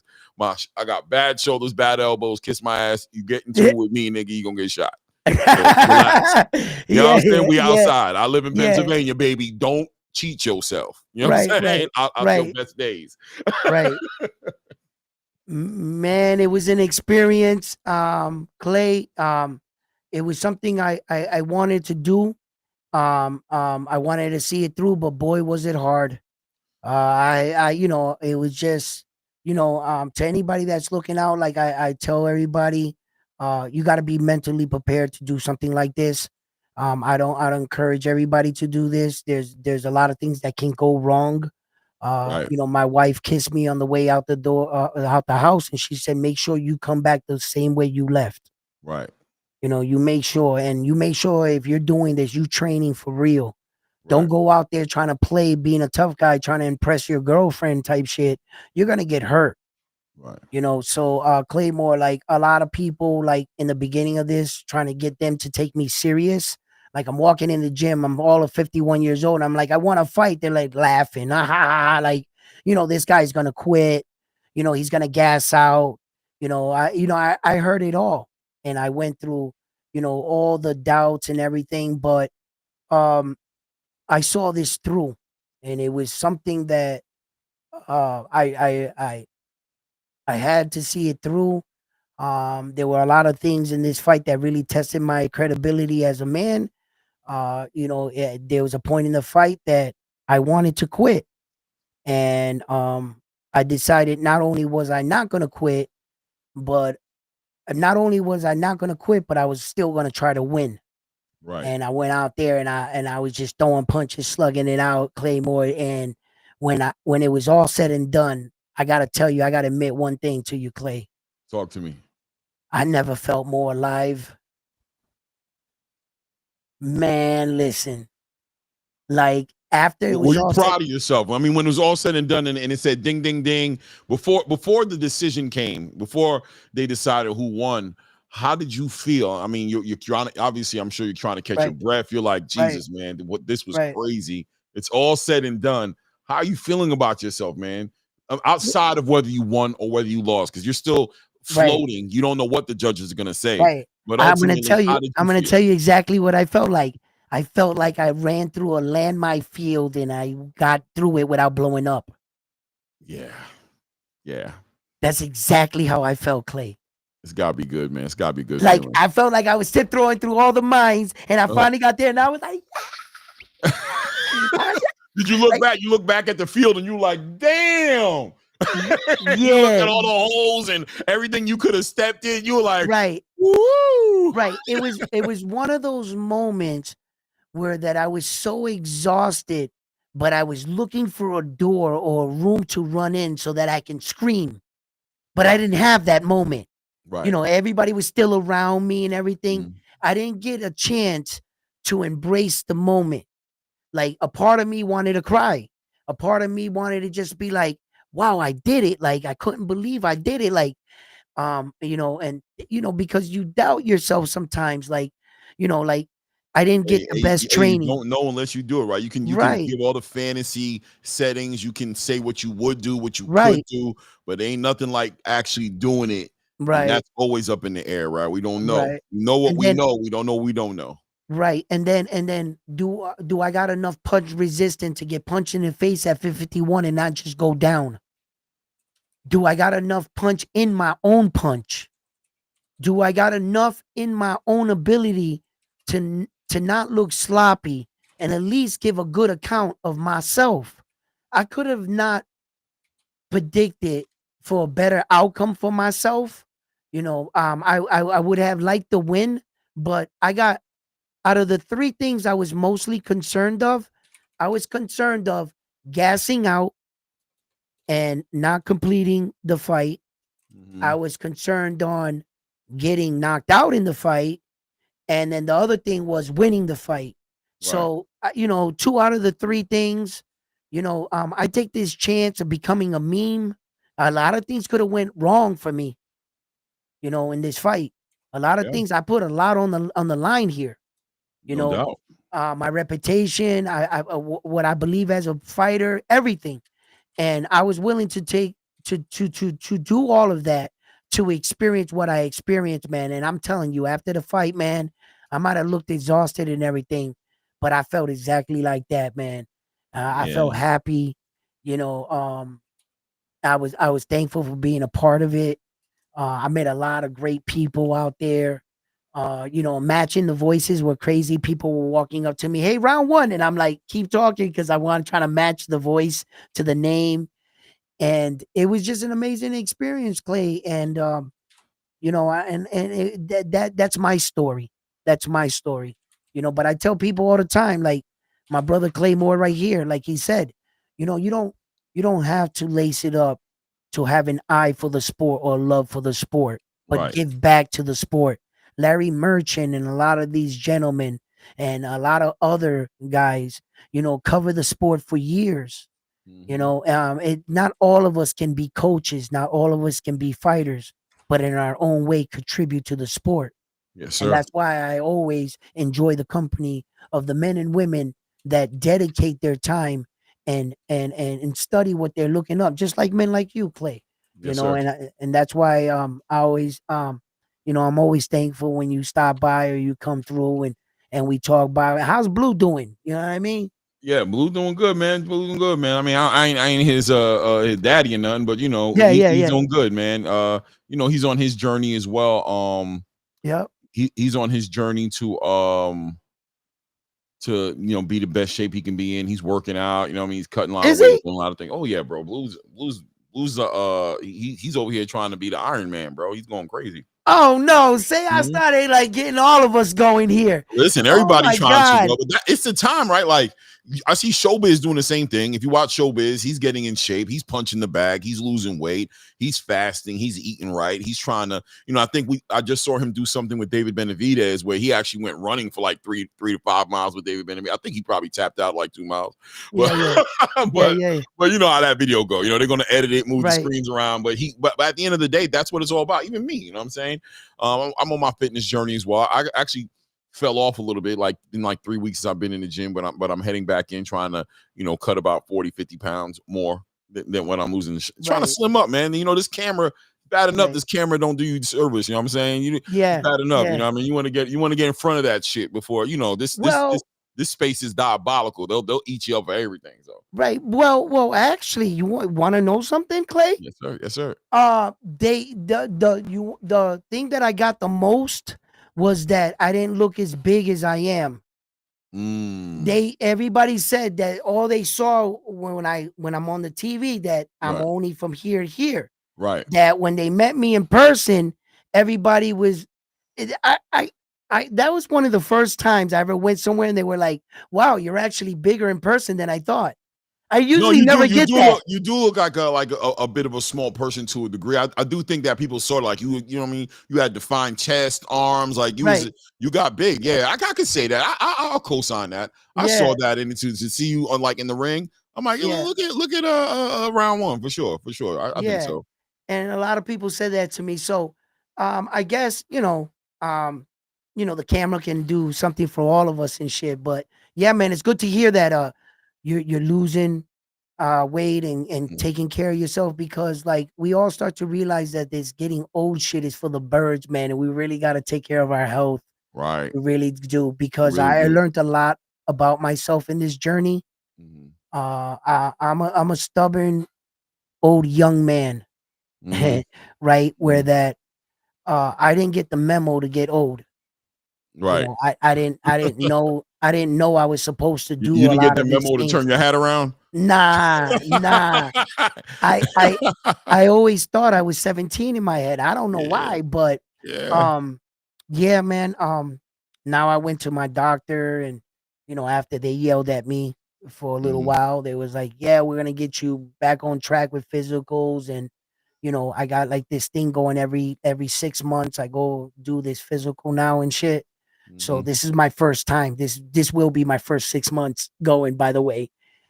Because my doctor found out that I'm 51 and I never had none of these tests done to my body and nothing. Right. And I really got to take care of ourselves. So that's basically what I'm doing, and it's good to hear that a lot of people are doing that too, because as we go through this transition in life, this is what we got to learn about us. We have to grow with ourselves and learn how to listen to our body, and that's just like boxing. These boxers start to age and come up, these younger fighters to these older fighters, and that's what we're talking about. And I was just talking about young ass Xander, and That's why I only came up here. 22. It was because of Xander. You know what I mean? What's up? Talk to me. Man, listen, man, I'm right there with you, but I think it takes a certain eye. A lot of these fighters, it's the eye test for a lot of us, because we have to be honest and fair to the boxing space who may want to question Xander Zayas's pedigree, right? Because at the end of the day, you haven't seen him against the fighters you need to see him against to really rule out him being a hype job, or rule out him just being out of his league, right? With the fighters, especially in a division like 154, right? With how it's just a really serious division, probably the most serious division in boxing. So, but I agree with you, man. I'm right there with you. I think what I'm seeing from Xander Zayas, I think he's, in my personal opinion, you know what I mean? And I'm sure I'm jumping the gun, and I'm sure half of the chat will rain down on me, but I think he's the biggest challenge for the Jaron Boots Ennis's, for the Virgil Ortiz's. And the reason I feel that way is because I feel like every fight Xander Zayas is in 154, he is getting better. You're seeing this evolution in this trajectory.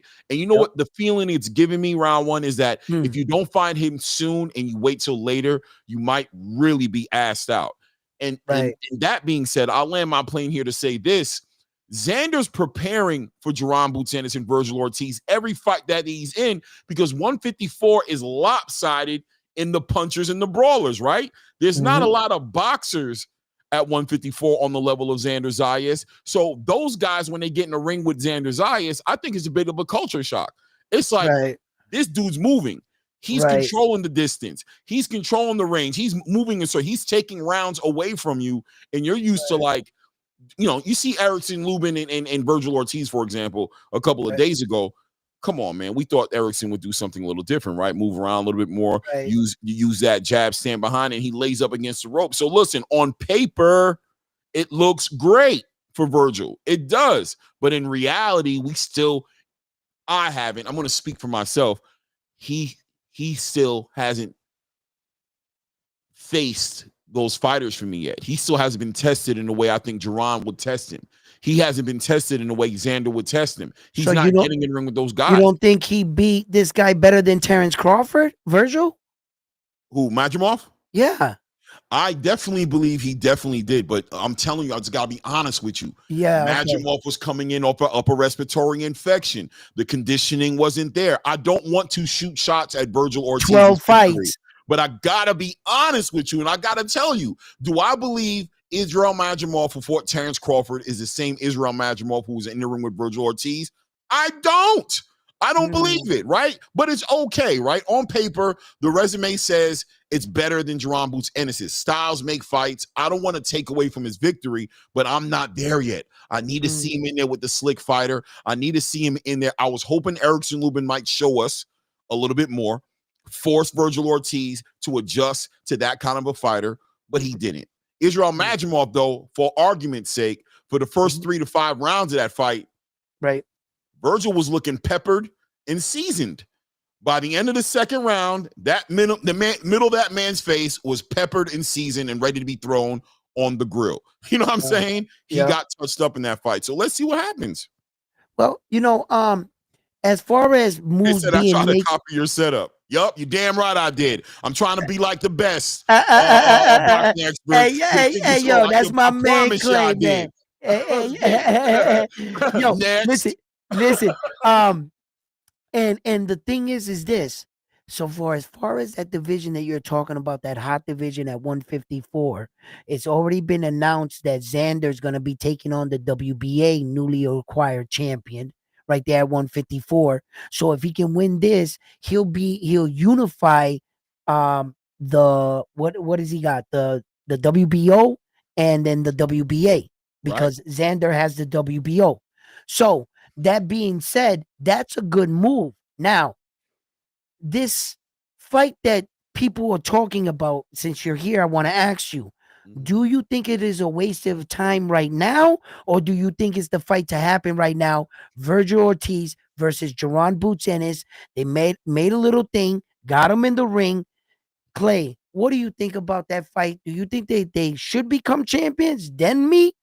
Or should the fight happen now rather than we wait and we never get the fight? What do you think about that situation? Round one, you're my age or older, so you want to make God laugh? Playing some shit out. Okay?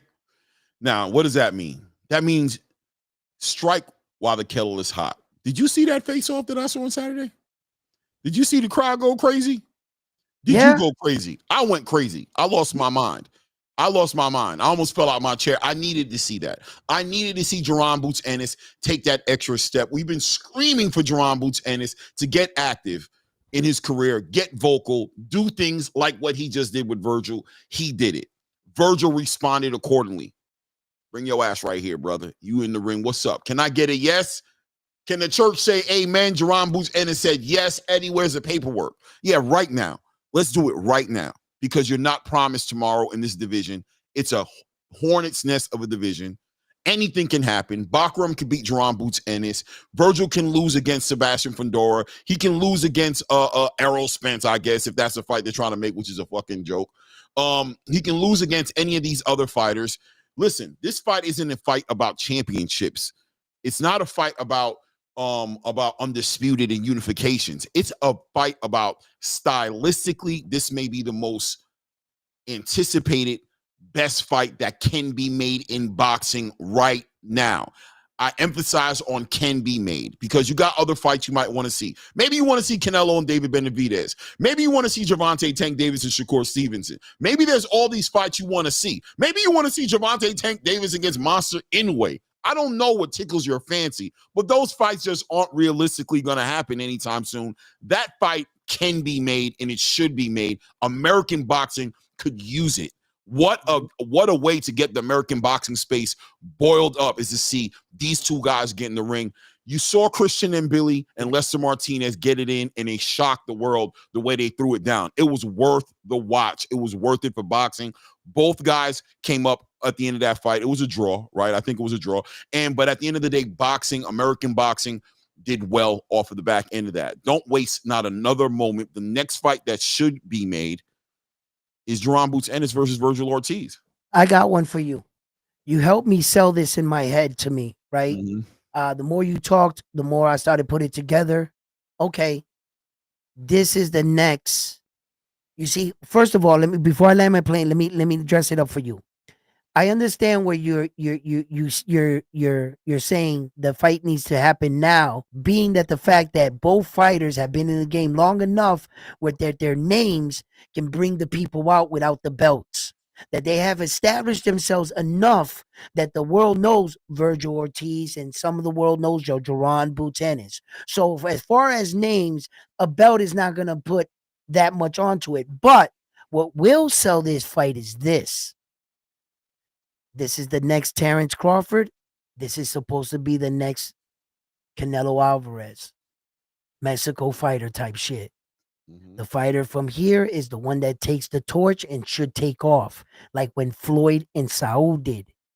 The difference between that, Floyd retired and he let Saul take it on a loss, but he took the torch. Mm-hmm. In this situation, the American fighter and the Mexican fighter can fight young in their career, young enough anyway, where that they both have a big name, and this can definitely catapult the winner in the right trajectory for the title fights, because if they were to fight, none of them would have a title. So it would have to be for bragging rights. Mm-hmm. It would have to be for the next best Mexican fighter, the next flashy American superstar. Jaron Boots Ennis needs to take his place at the top of the throne. We believe that he's the next phenom or the next thing to be. Well, then these are the kind of fights that will solidify you and put you there. So he needs these kind of names underneath your resume when he doesn't really have those type of names now. So in that light, I'm Claymore. Okay, I'm in agreement with you. Yeah, we could have it now. And you can see that the fans did get behind it. You know what I'm saying? So yeah, definitely. I would like to see let's see it happen now, because you know what, man? Great fights are about timing. Yeah. It's not just names, you know. Right. Errol Spence, shout out to Errol Spence. Big fan of Errol Spence. Yep. He's been inactive for 2.5+ years. That fight that Virgil Ortiz said was his dream fight, I don't believe it was against this Errol Spence. I believe the fighter you saw that you wanted to fight, we don't know if that fighter exists anymore. He very well may, but we just don't know. He's been gone for a while and he suffered a horrible loss. Virgil, that's not the fight you dreamed about having. Don't give me that. Don't listen to your handlers and let them gas your head up. That's not the fight you wanted, bro. So if it's supposed to be and meant to be, Errol will return. He will have his tune-ups. He will have his fights. He will earn the trust of the boxing space again to say that he's one of those guys to be involved in one of those big fights, and we'll be happy to see it then. But right now, no, brother. No. It's Jaron, man. It's Jaron, man. It's time for both you guys. Both you guys are not so accomplished that we need to be dealing with A-side rhetoric, nonsense conversations about who's controlling this, who's got the bigger fan base. Both of y'all need to shut the hell up. Because both y'all ain't living that way. I'm going to tell y'all right now. But together, what did Hannibal used to say? I love it when a plan comes together. Together you guys make it big. Don't miss out on this. And it's good when you have a good dancing partner. you got your equal and your dancing partner. And I think that like you're saying, and I was saying too, like, yes, I can see it now where Jerron has made a name for himself, a decent name, and Virgil has as well. And you can really sell this for that the winner of this can get a better, push. Both of push them can in come their up off this career. one, round one. They Oh both yeah. can. If they give the I kind of mean, performance that they can, like Lester and we and Billy did, they and both could and come up better at the end of this fight. and Who knows? Tank and Isa Pitbull Cruz, and some of these guys Right. off losses just spark up. So yeah, you're right. You're 100% about that. You're right about that. But it's it's a lot in boxing. Another question I wanted to ask you. I don't want to get off the subject too, but Mhm. before I forget, what do you think about your boy Turkey and this DAZN plan Pay-per-view. pay-per-view thing, and that they I'm said they about were to do gonna a live tonight about it, actually. You know what I'm saying? Tonight, I don't know what time. I'm trying to figure out if it's going to be about 10 or something like that. right. Feel free to come up there and build on that as Yeah. well. But oh man, bro. Yeah, man. It hits in a I feel like Turkey. First of all, I've been a supporter of Turkey Oh, I Al-Sheikh. know. That's why I'm asking You know you. what I'm saying? If I've been a anybody I supporter. knew is a big Yeah, supporter, I is am. you. I am. I know who you are. I had to Okay, okay, ask you. okay. I had to Okay. ask you. So as a supporter, because I love what he's been doing with boxing. I know a lot of people have their different feelings. It's okay, bro. Right? Still love you guys. I hope you still love me. Don't take it personal. I won't either.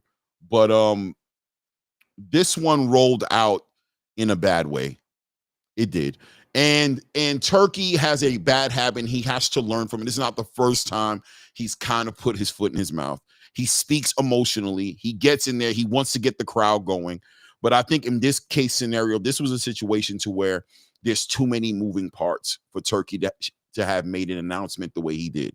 Too Okay. many moving parts. The Zone, Golden Boy, MVP Promotions, Queensberry, Matchroom, all of these different entities who have their own separate contracts and partnerships with the Zone. Here you are speaking for the Zone as a complete entity. And are all of these entities on the same page with you? Are they all trying to be there, not giving pay-per-views? How are they making their money? You have to make it work for everybody. And it seems from the outside Ooh, looking in, it just seems like Turkey promised something that he couldn't deliver on because not everybody's on the same page. But right. that being said, on the bigger look at it, I don't think it's that bad. I think that a lot of these boxing companies are going to be on the Zone. A lot of Mhm. them, if they're not there, maybe there in the future. But I would say about 70% of the boxing happening right now is happening on the Zone. Right. If you're an avid boxing fan, we live in America. I know we love free because we get nothing for free here. So as soon as we hear free, we get going. But we know the truth. Nothing's for free here. The truth of the matter is, if you have a DAZN subscription, it's $15 more a month, you know what I'm saying, than what you pay. I'm just being honest with you. And if you don't have a subscription, then you'll do what you've always done, right? Fire sick boys, stay outside. You guys will figure it out.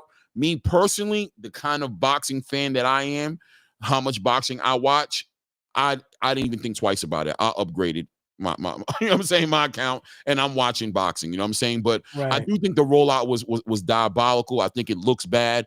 It definitely has to put a bad taste in most people's mouths. Even me as a supporter, I'm like, damn, bro, that was ugly. And I think the worst thing for me that made it even worse was putting that price tag on the David Benavidez Anthony Yardy card. I think that really was the worst part about it for me. I'm like, you could have, knowing that you're doing this with the subscription, you could have just given that for free and just to break bread and be like, I know what I said. Here, you guys can have that for free. But it turns out I was wrong. Turns out Oscar's not on board. Turns out Frank Warren doesn't necessarily feel the same way. Turns out MVP Promotion doesn't feel the same way. And I can't speak for the Zone the way I did. 10% doesn't get me that kind of leeway. You heard? Right. And you want to know something? Like, look, it wasn't even the David the Monster Benavidez yard one, because you had 4 titles on that one. Mm-hmm. You got Abdullah Mason, you got Devin Haney, you got Bam Bam Rodriguez. Right. So you could have shown me that. And listen, before I say this, you know how much I love Naoya Inoue. Right. But you try to put him on the zone and say that was a pay-per-view? Oh, hell no. Right. Hell no. Naoya Inoue versus Dave and Alan Picasso, who's no god they pay-per-view man. Right. No. And you know I love Naoya, but the truth is the truth. Right. The truth is the truth, and that's all that it is. And what you did was you took the fights and you put them on this plan like if we were going to pay for them. Right. Like if I was going to pay for the Anthony Yard, like if I was going to pay for that and all these fights, like if I'm that kind of hardcore fan. Now, for me and you, this plan works because I cover boxing. I'm going to watch all these fights. Right. So for me, it works. But for the average consumer, I just can't lie. Yeah. This was a fucking, we've been bamboozled. Yeah, I don't know if we got bamboozled. No, and the reason I don't think that is because the only reason I'm saying I don't know if we got bamboozled is because people are going to watch the fights however they were watching the fights, right? So, if you're not a member of the zone, yeah, you might feel some kind of way, right? But keep in mind, you weren't the member of the zone anyway, right? So you can't work behind the people who aren't probably paying for the fights anyway, right? And if you're a guy who's been buying pay-per-views, listen, man, you've been buying the pay-per-views. If you weren't a member of the zone, you weren't a member of the zone, and you were either buying the pay-per-views or you were stealing the pay-per-views, right? But at the end of the day, the reality is that as a part owner in the zone with vested interest in the success of the zone, they're not going to operate underneath the business model that's going to put the zone out of business, right? And the zone's business is partnering up with the MVPs, the OTXs, the Queensberries, the Matchrooms, the Golden Boys. All these guys have to be taken into consideration before you make a decision like that. And like I said, unfortunately, Turkey spoke too fast. He wasn't in the space to say those things, right? But how much does it change? In other words, has the price gone up? Are people now having to do something they want? Yes, the price went up. Why? The price went up. It even went up for you, $15 more from the plan that you had.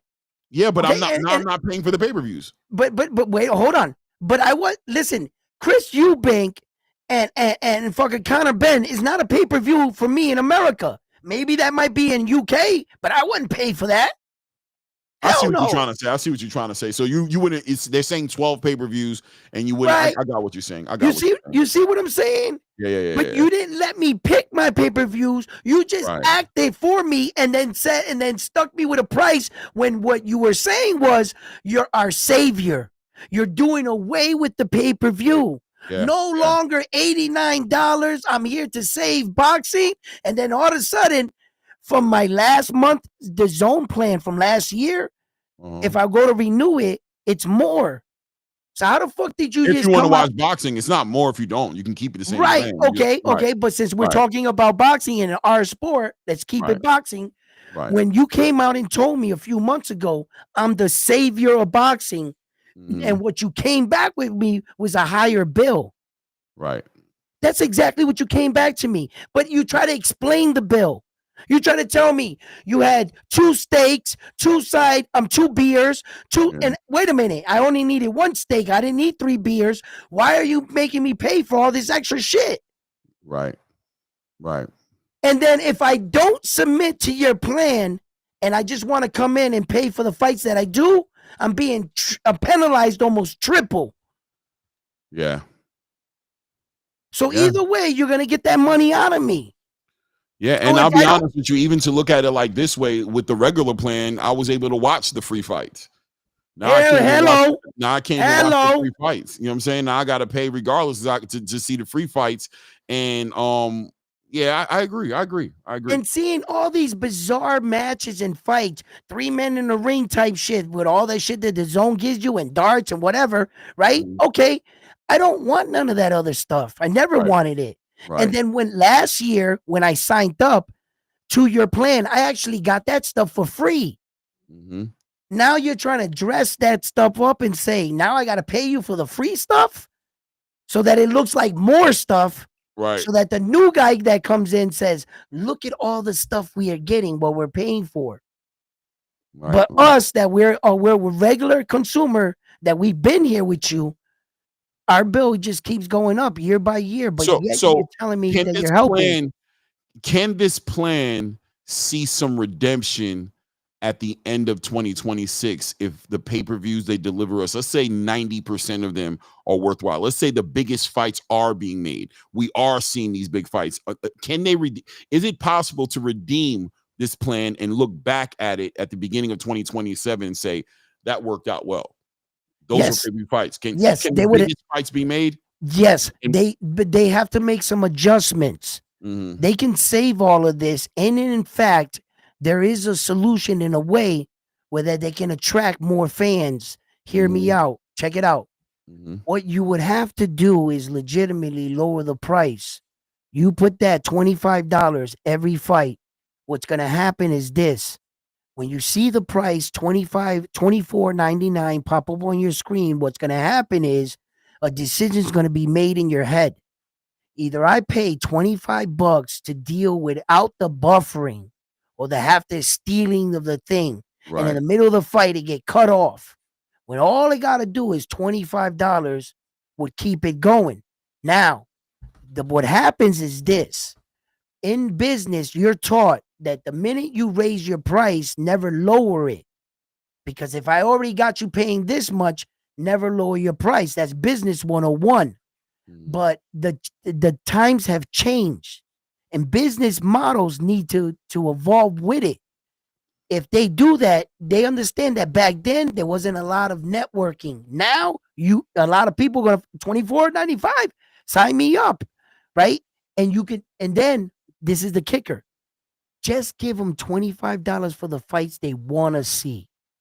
Don't charge that to the plan. Just make them $25 a fight. That's what I'm saying. Now, as the fights keep going and the fights are $25, they're going to see an increase into their thing because they're fighting against an entity that is already free in Netflix. Mm-hmm. Netflix and Jake Paul and MVP are making a real power move. Once Netflix buys in and they start putting more of those fights, it's going to be like a fucking boulder that just keeps getting bigger. They're going to have to stop it. And you mean to tell me they're going to combat Netflix free shit that you already get for free with your subscription that's not going up to a plan that you almost doubled and didn't give us anything but shit you were giving us for free already? Mm-hmm. How are you going to compete with them? There is a way. I know it. You can still make money, still pay Oscar, still pay Matt Trump, still pay Warren, all of them. They want a piece of the pie. They don't want to work for free. $25. Let's see who buys your card versus his card. Right. Right? And for $25, you're going to get all these middle people that are going to say, you know what? Man, fuck this piracy shit and taking the chance of us getting buffered when he's getting knocked out in the 10th round for 25. Just put the fight fucking on. And let them get their piece of the pie. Bro, I'm trying to tell you. If they don't find a way to stop the bleeding from what Jake Paul and Netflix is trying to put together, pretty soon, I don't know. And then do you start to think that Turkey's doing this? You know how some businessmen, they'll go out and let's say, for instance, they'll buy Coca-Cola or they'll buy Lee's potato chip. But what they'll do is they'll sink one of the companies. Mm-hmm. Mm-hmm. They'll sink one of the companies in order to make the other ones bigger. Right. Is Turkey sinking boxing for the TKO league? That's a good question. But I think it's pieces, right? I think it all does play into each other, right? But I think this comes together more than runs apart, right? Like I think the zone is needed. I personally look at TKO as a farm league. I'm looking at what they're doing as they're building up young prospect fighters into contenders, building them into champions into their own division, and then the best of the best will end up over on Ring Magazine on that card and they'll be fighting for WBA, WBO, WBC, IBF titles just like everybody else. I think what he's doing is he's developing young fighters and he's giving them a way to make money when they wouldn't make money, right? Like you're a young Right. dude, you're getting paid $5,000 a fight. Well, I'm gonna pay you $25K minimum, right, to fight. And I'm going to let you get developed in front of a WWE type of audience, super production, smokes, all the glitter, everything you need. I'm going to give you access to the best facilities. I'm going to give you insurance, things of that nature, cover you, nutritionists. I'm going to give you all these things, and I'm going to build you up so that you are a star and in demand, so that when you go over into the bigger organizations, you come in with some energy behind you. You know what I'm saying? If you make it to that level. And also I think it gives a lot of young fighters a way to become career boxers. When you look at the Josh Padleys and him having to come off of a roof, probably, right? Somebody was like, hey, come off the roof. We got Shakur, man. We need your replacement. These guys can be more dedicated. And I think over the years, you'll see boxers develop quicker, better boxers, more athletic, because now they're in a system that's actually building them. That's my vision of what TKO really is in real time. Right. Now, but what I would say though is that, and I love the idea that you said, right? And at the end of the day, it's about affordability. We may have to look at things more so from the space of operating from the way things are than the way they should be, because in order for a lot of things to operate in an ideal situation 10, 20, 30 years ago, it should have been moving a little bit differently. I think we're coming off of the back end of boxing in America being ruined by overpaying fighters for fights that people aren't asking for, and it set the tone already for what fighters are looking forward to seeing before they will. Look at Jamel Charlo, Errol Spence, all these guys who have sat out of boxing for the past 2.5, 3 years. Why? Because the pay structure changed. The pay model changed. That's why. It's because the way PBC was able to facilitate and pay these guys, it's not translating the same way, because pay-per-view isn't moving the same way it did. The Fire Stick boys are outside. And if boxing was so profitable, then these networks would be jumping right in bed with the PBCs, with the Top Ranks, with but they're not doing that, right? So something is wrong in the system on a business level that needs to be addressed. It is the pink elephant in the room, is the fact that these guys aren't getting paid out of thin air. Somebody has to pay for this. Could it be,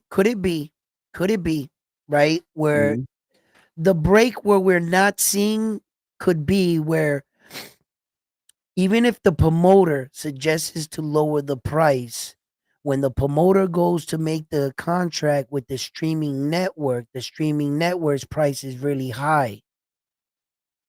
Meaning they're not dropping their price for their software. So at $25, they couldn't afford to pay it. So that's why they had to keep it at $80 or $90, because like everything in life, if one thing goes up, that's just like saying, okay, bread is high. You lower the price of bread, but all of a sudden jelly is 3 times the amount and peanut butter is 3 times the amount. Right. You feel me? It's always that other thing that forces the other guy to say, we can't lower our prices because we couldn't afford to put it up there. Because for what they're charging us to stream the fight, we'd break even. Right. See, so that's the numbers I would like to know. Where does the break happen? And why can't we go back there? That's what I would need to know. I think it's gonna take, I think just you have the man, I just think that it would have it's almost like you'd have to wash a certain amount of fighters out of boxing, right? And restart it, almost recalibrate. And I don't know if that's realistic. You know what I mean? I just feel like at the end of the day, the money, boxing is a very high price sport. Fighters are walking away right now making millions and millions and millions of dollars. A lot of them are doing it for not fighting to not fight the biggest fights possible. Turkey coming into the game the way he did and trying to make all the fights, I think I always understood it was a temporary situation as far as the way he was approaching it. I think he kind of said it 2 years ago. He said, I got 2 years relationships with all these different boxing entities, the Queensberries, the Matchrooms, the Top Ranks, and then you know what I'm saying we'll revisit it after 2 years is what he said. You know what I'm saying? Mhm. Because it wasn't sustainable. You know what I mean? He was just trying to spark boxing up, help the heavyweight division is where he Right. started at, Right. and now we're in a place to where it's about X's and O's. It's about money in, money out, and there's more of a little bit of a reality, I think, to this whole Mhm. entire situation. And I don't know. We're sitting here speculating. I'm speculating for sure. I have no real finger on the pulse of what's going on, but I do believe at the end of the day, no matter what, it could have been rolled out a little bit more transparently, a little bit more Oh, honestly, and yes. I do think it's coming off very it's not a good look. You know what I mean? No, it's not. Turkey has looked better. You know what I'm saying? Well, well, well, well, well, the problem with the fan that has a great memory, he's Mm-hmm. gonna learn, he's gonna remember a lot of the things that were promised from Turkey that weren't delivered, and a lot of his bloopers, I would say, Anthony Joshua and Dante Wilder announced what 3 times already, and one keeps losing and this and that, apparently Saul Canelo Alvarez was supposed to be fighting Shari there, because after he beats Terrence Crawford, and Right. he has to learn that not to put the cart before the horse. And then when he comes out and this happens, that the boxing world, he has to remember there were a lot of men and women that came out and made videos, including myself, saying Mm-hmm. that Turkey is about to do away with pay-per-view and Mm-hmm. look what he's doing for boxing. And all of a sudden, it's like he kicks me in the balls. Yeah. And I'm like, I'm sitting here and I'm not just thinking for myself. I'm not saying I can afford this, that this is good for me and for Claymore, that we watch boxing and that the Right. package deal is okay. I'm thinking for my fans, my people in 100%. my chat, that they were never going to pay for these ones. And they're right. Mm-hmm. And this is not what we were promised. This is not what we campaigned and made videos about Right. praising you for. Facts. So you're also making us look like, wait a minute, round one, didn't you tell me Yeah. that this guy was going to be our savior? Didn't you tell me round one that this guy was? So, um, I try to be as open-minded as I can. Shit, if I see myself out of line, I'll check myself, no one's getting away. We got to keep the sport accountable, and what's right is right. And look, I'm trying to sort through all the moving parts. Nothing is definitely sketched in stone. Perhaps they can go back, rechange some of this stuff, hear our voices. Maybe this can get back to the right people. Who knows? But if we do nothing and we say nothing and all you know what I mean? Like just underneath our breath, like, keep stealing. Like, let's try to get to a common ground where we can watch these fights because it's starting to get scary, guys. Yeah. After all these other networks left and now ESPN lost Top Rank, I'm gonna tell you right now, I was starting to scratch my head of like, where the hell am I gonna watch these fights at? Yeah. Yeah. Yeah. Like, am I gonna seriously have to buy 5 different subscriptions to different, like, Right. bro, I can't do that. You're Yeah. forcing me to. You're backing the consumer into a corner where I'm just fire stick boys are outside. You know what I Right. mean? Because Right. we can't do this. So I'm not just thinking of myself. So when I speak for me and my community, my Yeah. boxing channel, and I hear what they're saying, and I gotta come out and put it out there, man, because we got to figure something out. I Yeah, love I, I boxing. I agree with you 100%, man. And by the way, I'm in the same boat as you as far as trying to make sense of it, and it's kind of Yeah, difficult to, right? But in like like me and you said, we're gonna pay because we this is what we do. So we yeah, want to watch the fights, and that this is what it's gonna be. It is kind of what it is. Um, and I'm also looking at it as somebody who's already subscribed to the zone, right? I was subscribed to the zone, so I am subscribed to the zone. So it's not a $45 to me; it's $15 to me, but at the end of the day, people have a way to watch the fights the way they've been watching the fights. People have been hmm watching the zone fights and they haven't been members of the zone. People have been watching these pay-per-views and they haven't been paying for pay-per-views. That is still going to be there. That is still there as an option. People will do that. Um, you know, some things just money. If the money out, money in and money out doesn't make sense, it doesn't make sense, man. And it's kind of like this country right now. $37 trillion in debt, bro. We can't continue to operate like this. It's not sustainable. So changes are gonna have to be made. Things are going to get crazy as they have been getting crazy. Prices have been going up. People are trying to cut unnecessary spending out of the government because we're bleeding, we're hemorrhaging, and in the country as an experiment is not sustainable this way. And I think boxing, the way boxing was running, was not sustainable. You know what I mean? I think time is revealing, hindsight being 2020, watching all these networks get out of boxing, watching how American boxing is struggling. The reality is the way things was not sustainable. Right. So whatever the plan moving forward was going to be with the Netflixes, with the zones, with any of these people who are now getting into boxing and trying to figure out how we can capitalize, make money, and not fall down like our predecessors did, was going to involve something that was more sound, more business minded, and would make more sense in the long-term outlook of the health of the sport maintaining. And I think Turkey just it's been somebody, like I said, it's not the first time he put his foot in his mouth. He spoke way too soon on something that it turns out he really didn't have the power to really deliver on outside of continuing to hemorrhage his own money out of that the PIF fund. You know what I'm saying? To continue to give America the fights they want. And that clearly wasn't sustainable from their point of view. So here we are. You know what I mean? Okay, you're making me think here. So I want to throw two things out to you right now. Sometimes I think Turkey, when he came in, he did the wrong move. First thing was he went after the promoters. He tried to buy like the promoters first. Where I thought the first move you should have bought the belts. If you want to spend that much money, you should have just bought, because the belts got a price. The corporation, the WBC, it's worth so many. You think billions. Mauricio would have let that go for some money? I don't know. If you buy more stocks than Mauricio or whatever, then what can he say? You know what I mean? You can control the company. I got you. You can take over. And I think he had that guy. They have people like lawyers and stuff that have seen that. You don't think there's a limit? You don't think they protecting themselves and something like that? They might be, but billions and billions of dollars can change that lawyer's mind when Mauricio's only paying him so much. Listen, you could buy your way through all that.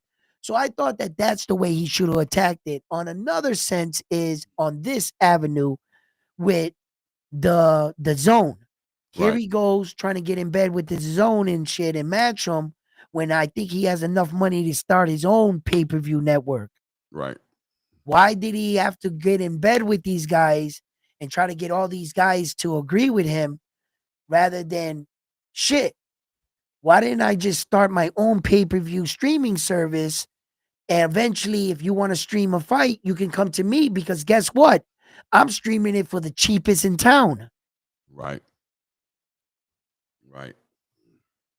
And I got quality shit, the cheapest price. Eventually, they're all going to come to you. And if they don't, now you're starting to control real pieces. See, what he tried to do, I felt, was get along with everyone.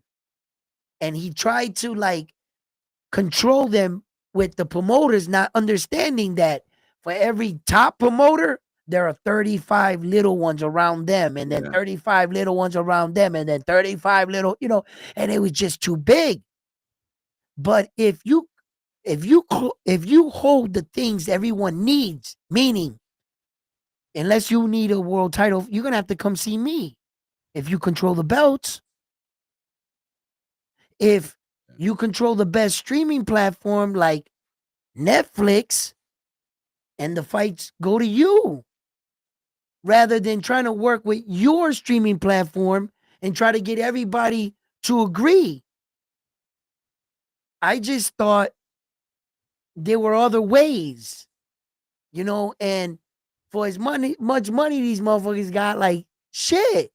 So I'm just questioning some of his moves, and then like everything in life and magic, how does magic work? Sleight of hands. Don't watch what I'm doing over here. While I'm Pay doing, attention to what I'm doing over here. yeah, Okay? I'm a thinker. I've been through some shit in my life. I've experienced some shit in my life. I've been blindsided before in my life. yeah, Life taught me this. Don't always think things one way. right, Think of other possibilities and other things. And that's why I share my opinions and my thoughts with men and good minds, great minds. yeah. No, And I that way, love it, man. I you know think what I you're mean? hitting it on.